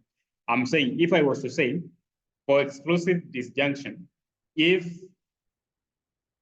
both statements both statements have identical truth values, then it's a false, okay? It's a false, okay? Yeah. Then it is false. Then you can always add otherwise true, okay? So we are saying that where we have true, true, the answer is false. False, false, the answer is also false. Good. Second last is what we call, is it number 4, 3? The logical connected, that number 4, okay? We start with the negation, followed by conjunction, then disjunction. So here now we have the next one, what we call conditional, or we call it implication.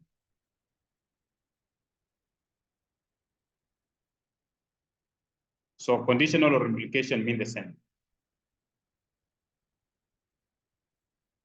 So let P and Q be two statements.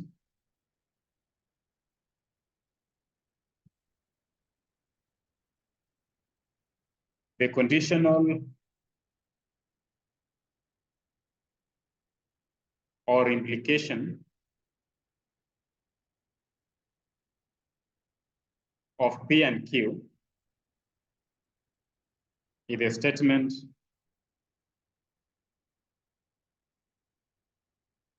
if P, then Q.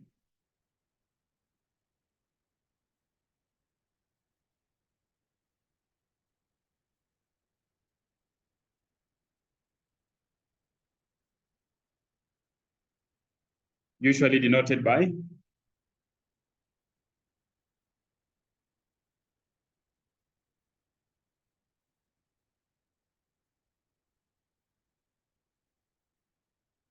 or you write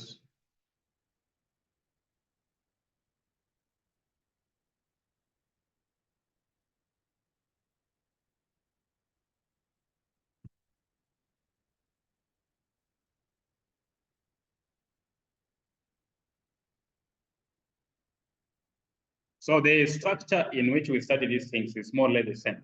So when the first thing you define the logical connective, next thing you give examples of the logical connective, third thing you draw the truth table, then you complete. So for example, if I have A in the statement 3 plus 6 equals to 10, B is a statement today is Monday. C is a statement 8 is a prime number.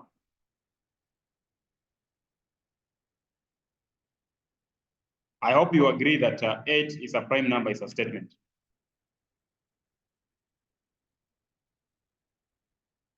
Whose truth values? Whose truth values? False, correct. F, yeah. So then A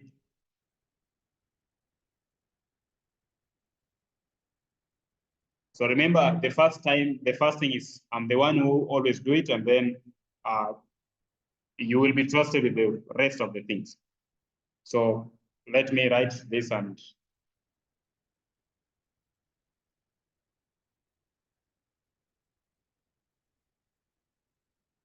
I'm the one who is going to give the answers. So this is not your time for time. This is not your time to suffer. Yours will come.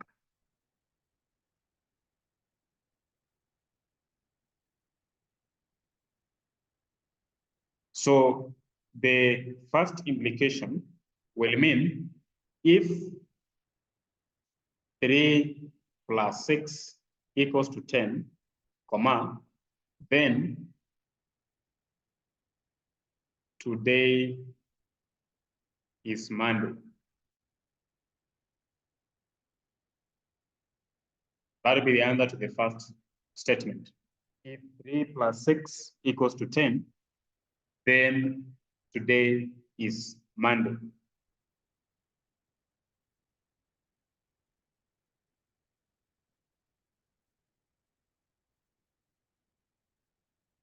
Can you be trusted with the second implication? So the answer will be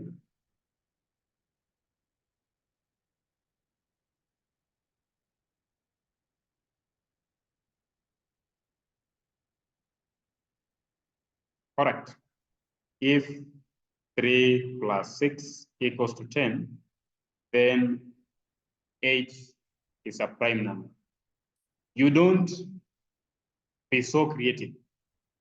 You just give the answers according to the definition. If you become so creative, you will actually water down the meaning of the statement. Just stick to the definition. Next implication.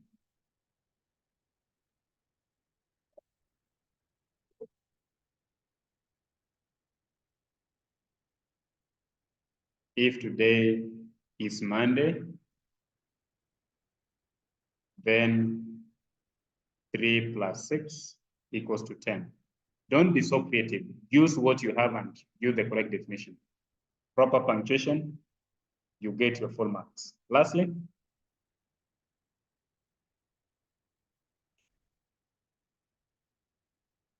why are you getting A? Why are you getting A? Don't create your own things.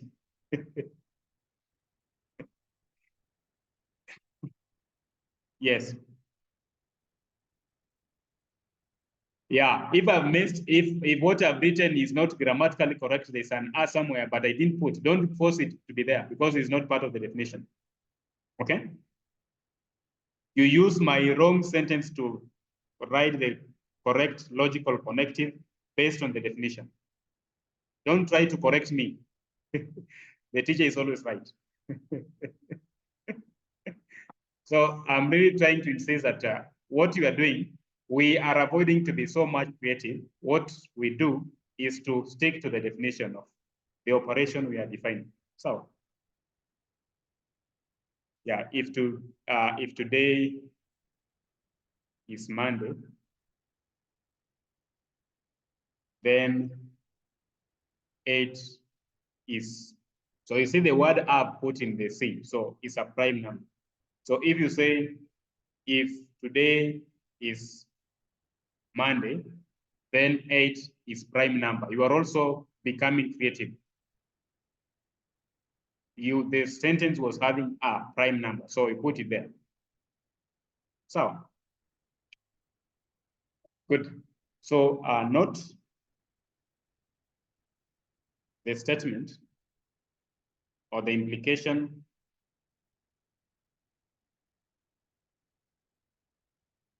also means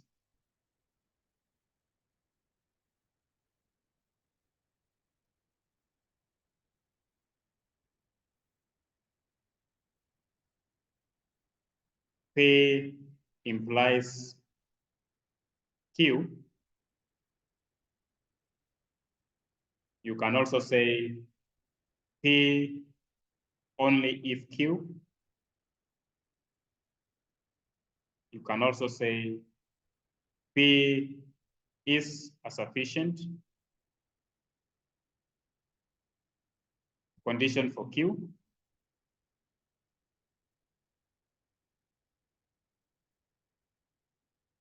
You can also say Q is a necessary condition for P.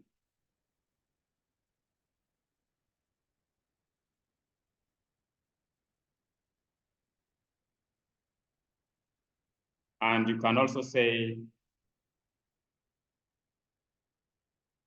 Q if P.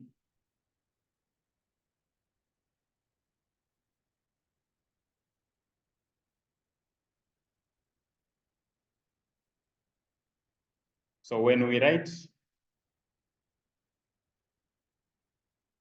P implies Q, P is called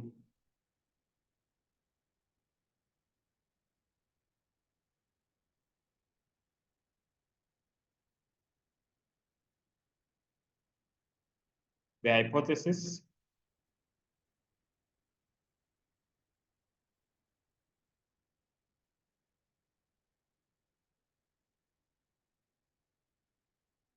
or is called antecedent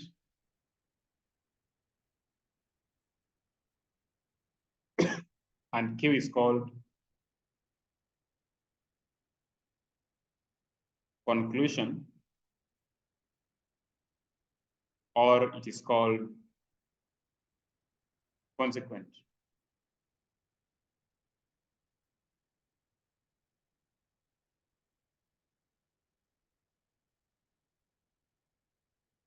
When you finish, you tell me so that now I really expound on what we have written after the examples.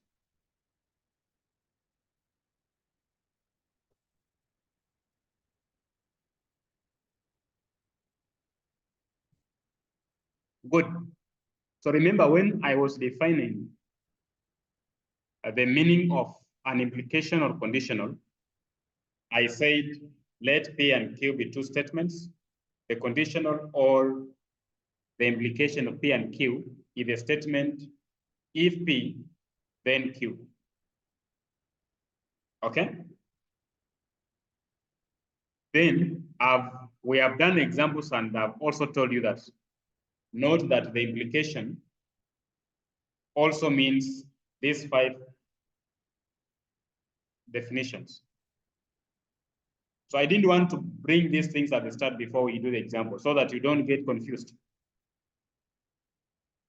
So reason as to why I'm bringing this one into picture is because in a problem, you'll find that they are using some of these definitions, implies only if, sufficient condition, or necessary condition.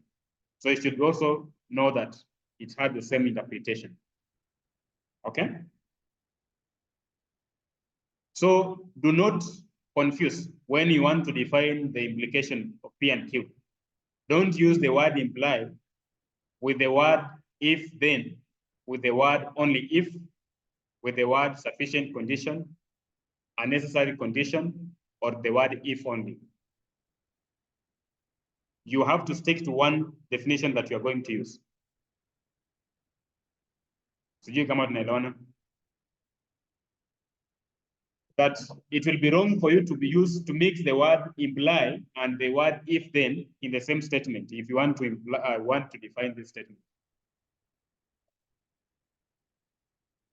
So for example, if I was to use that definition, this definition for this, if I want to use the word imply, what would be the meaning of this statement? If I want to use the word imply, that will say,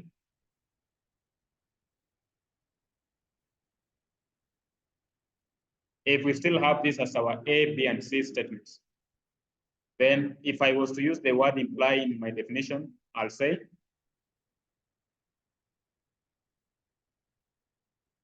go ahead.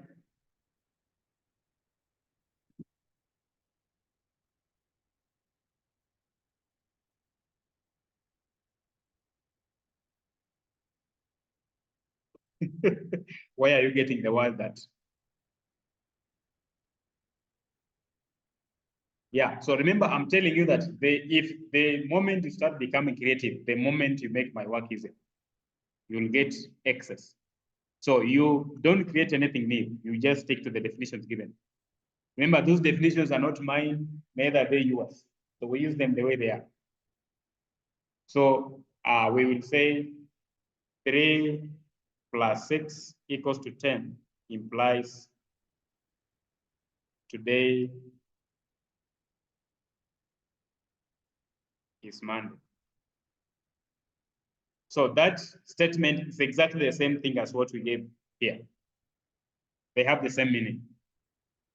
But it would be wrong for you to say 3 plus 6 equals to 10 implies, okay, it would be wrong to say if 3 plus 6 equals to 10, then it implies today is Monday.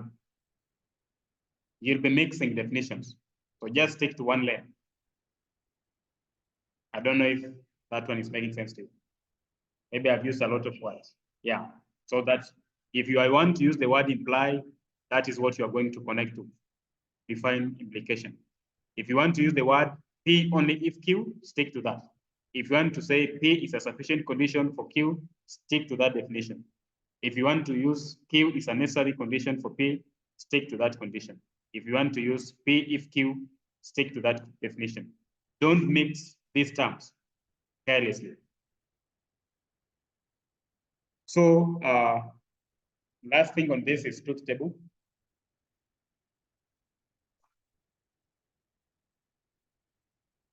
How many rows?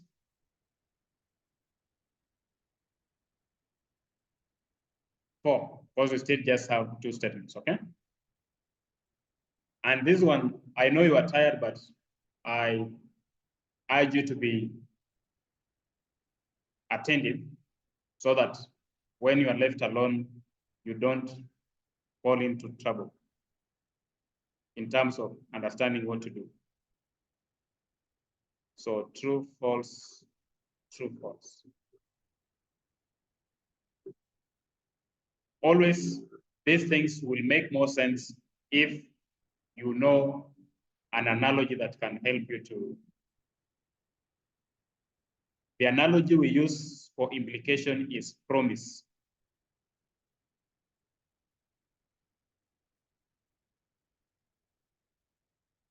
For example, let this be a promise. Let's say I'll promise you that if you get an A in discrete math,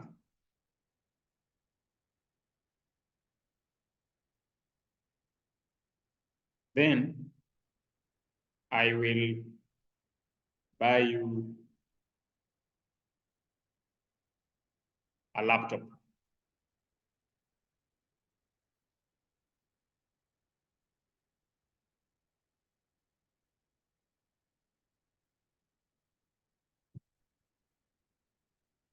So this can be a promise given by your guardian, the person paying the school fees, or maybe your lecturer, or anyone else.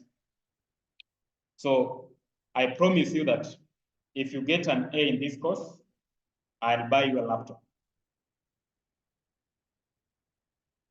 Okay? Yeah, so there are 2 things here. One is getting an A in discrete math, and then number 2, buying you a laptop. So for the getting an A, we'll give it P. Buying a laptop or giving you a laptop, we give it Q. Okay? The interpretation here is that what we feel as our final results here, there are 2 things. We will put true when promise is not broken. And we'll put an F when promise is broken.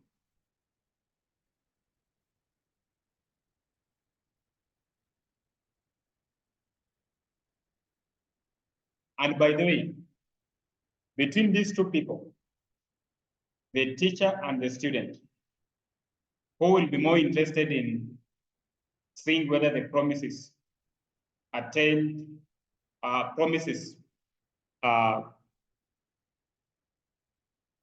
broken or not broken, will have the feeling of either being treated fairly or unfairly.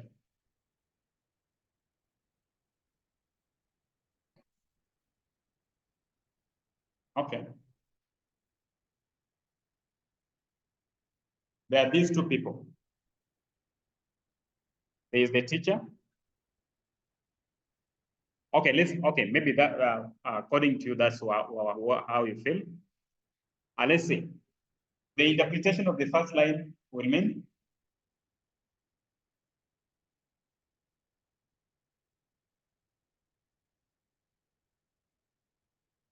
of row 1. Mm.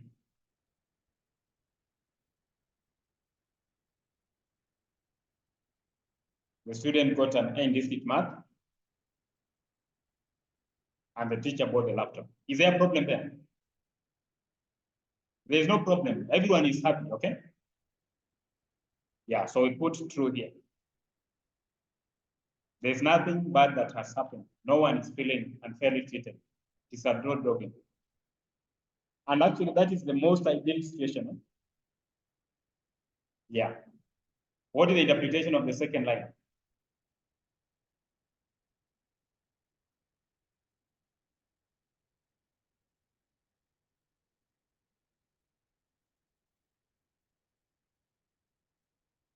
Mm.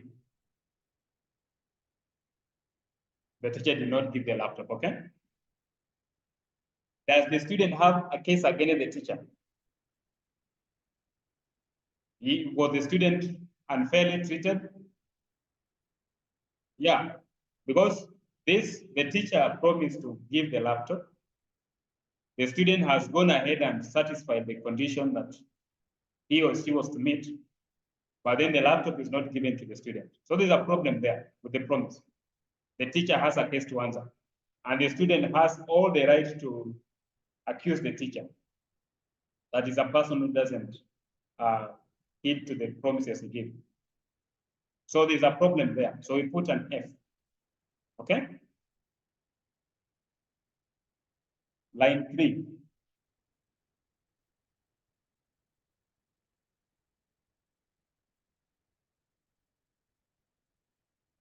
Basic math. And is there a problem in the promise?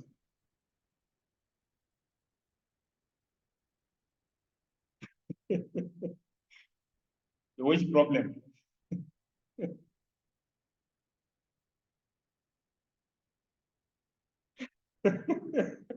Okay, now let's simplify things even further.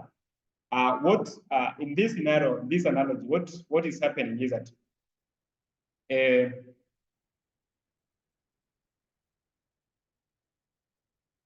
what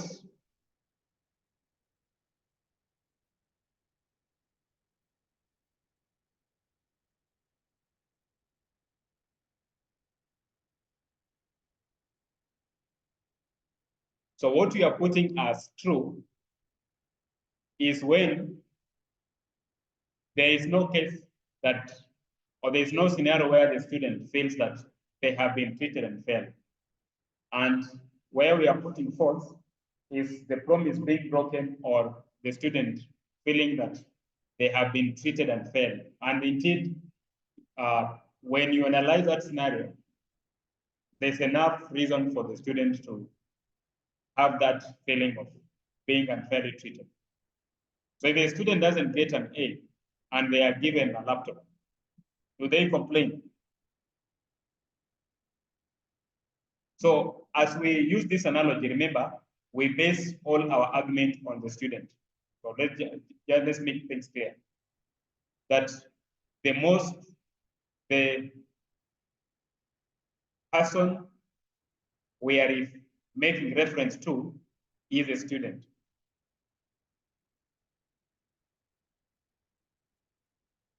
The student is the point of reference. All the feelings should come from the student, not the other way around.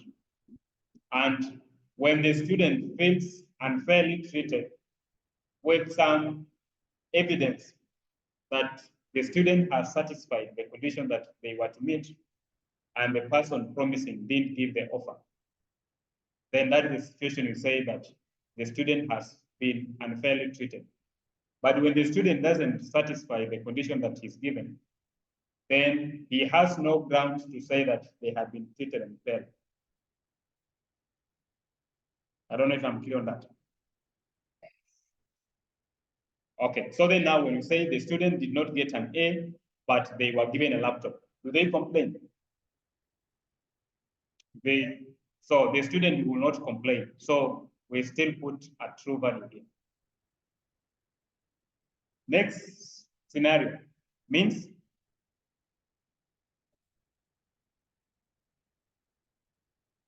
So is there unfair treatment there? There's no problem there. Tit for tat is a fair game. So the student has no ground to complain that they are not given a laptop because at the end of the day, they didn't even satisfy what they were told to do. Okay. So that is how the truth table is drawn. Sometimes it's very slippery. Take it. Take some time and understand how those places are filled. Because sometimes if you are not very careful, you may get confused along the way. But the key thing is that to generate the truth table for implication, we make use of the aspect of promise. And for instance, there's a student and there's a guardian, or there's a student and there's a teacher. The student is asked to get or to do some task, for instance, scoring well in a given subject, and then a present is given at the end of that exercise. So the feeling on how you feel the spaces, the feelings are to be pegged on the student himself. Where the student is unfairly treated and their grounds, we put F. But where the student doesn't feel he or she has been treated unfairly, we put true values. So in summary, we can make NB the implication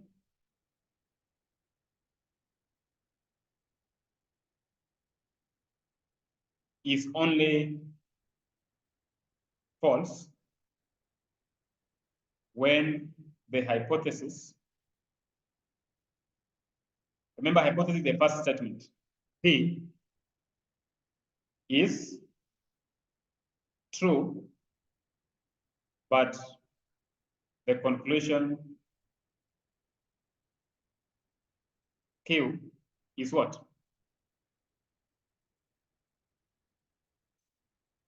Huh?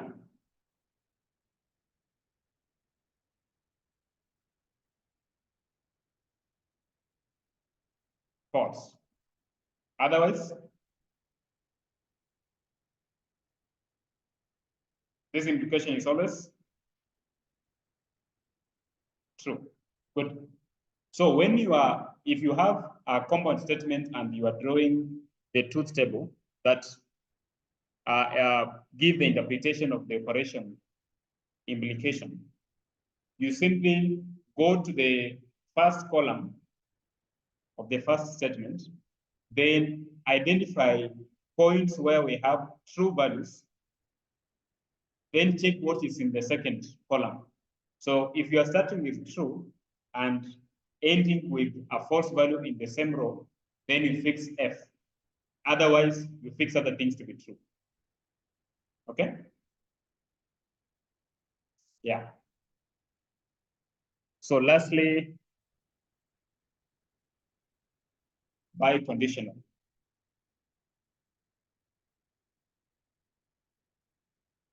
So because of time, I'm going to spend, please, I'll be a little bit more faster on this. So let's P and Q be two statements.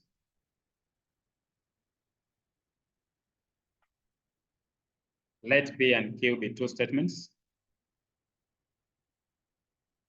The biconditional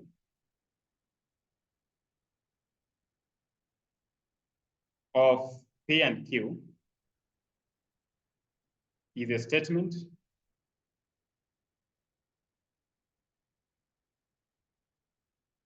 P if and only if Q, usually denoted by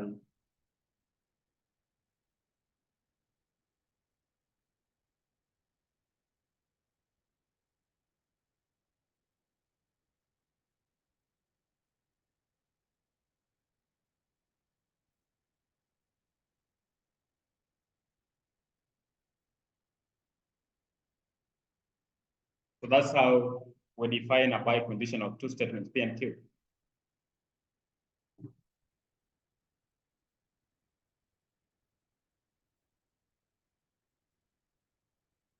So as usual, you should note that the only thing we are doing is that we have two simpler statements, P and Q. You are joining them using the word if and only if.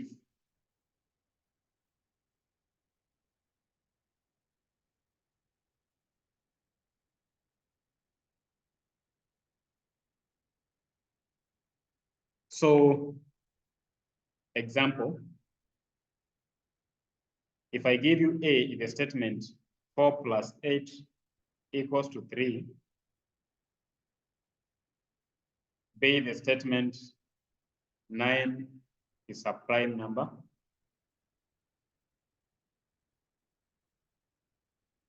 C in the statement Kenya is the smallest country in Africa.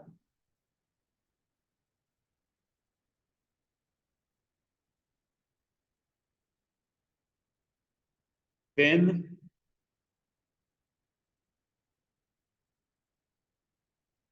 I always trust you, given the definition. What will be the meaning of that statement?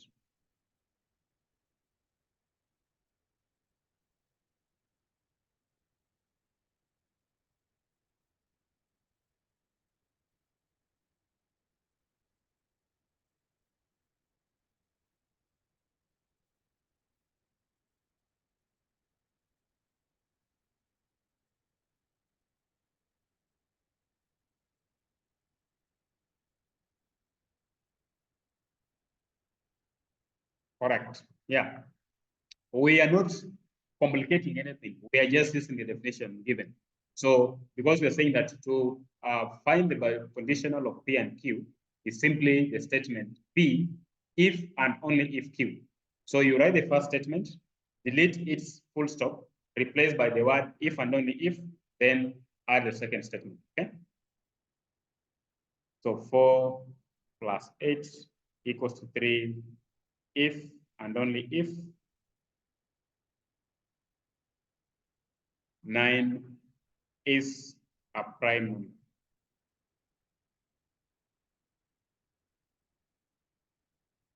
Then what would be the statement?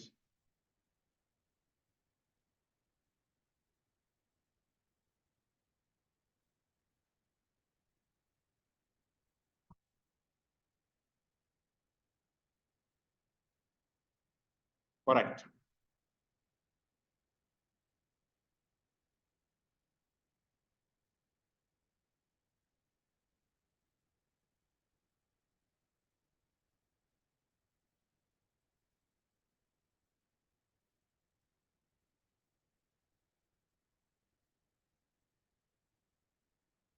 I still repeat, don't be so creative. Stick to the definitions given and don't mix words because those things are very standard.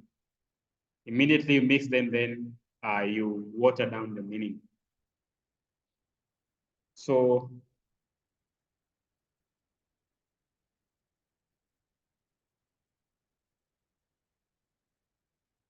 note that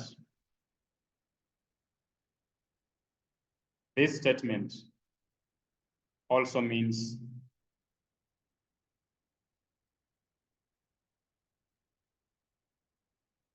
P is equivalent to Q, or you can say P is a necessary and sufficient condition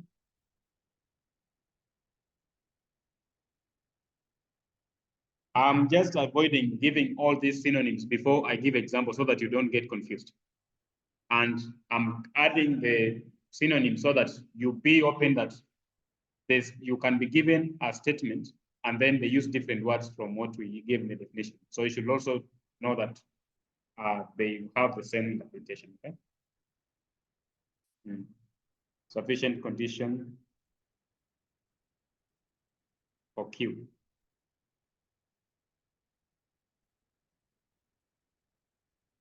So truth table, which is the last thing.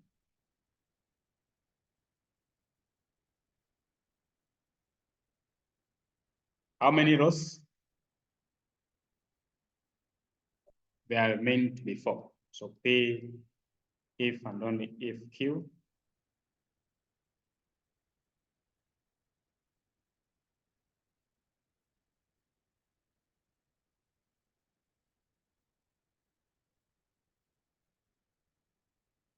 So true, true, false, false.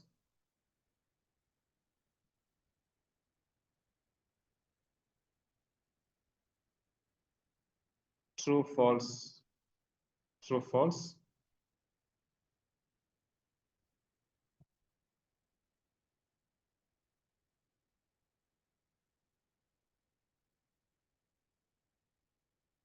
Yeah, just 1 minute it will be over.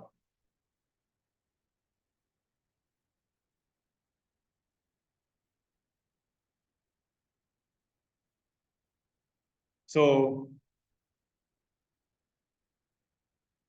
this one, I'm not going to give the analogy, but this is the way the table is generated. True, true will give true. True, false will give false. False, true will give false. And false, false will give true.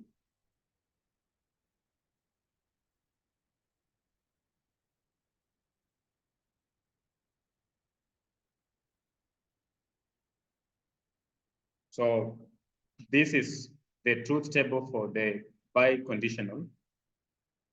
And note is that the statement P if and only if Q is always true whenever P and Q have identical truth values. So when you say identical truth values, mean either all of them are true or all of them are false. So I'll stop at that point, and then with all those definitions, I'll get some time and go through them. You should be able now to follow other previous classes of the notes I shared. So check on this stuff, definition and examples of tautology and contradiction.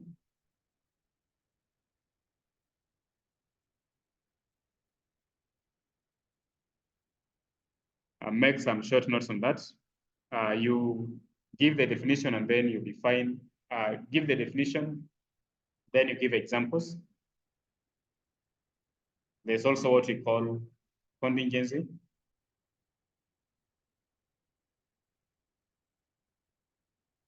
Get the meaning of these terms. Then logical equivalence.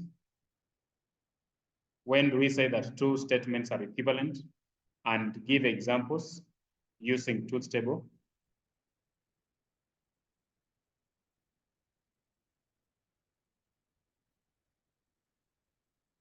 Define and give examples of dual of a statement.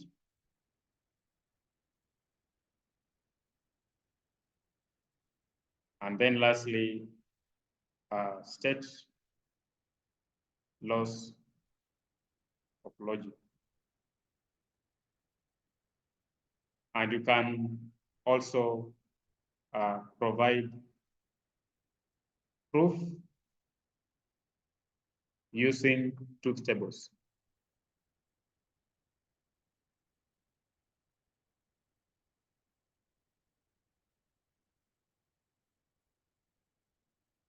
So this, I don't expect you to get them today or tomorrow.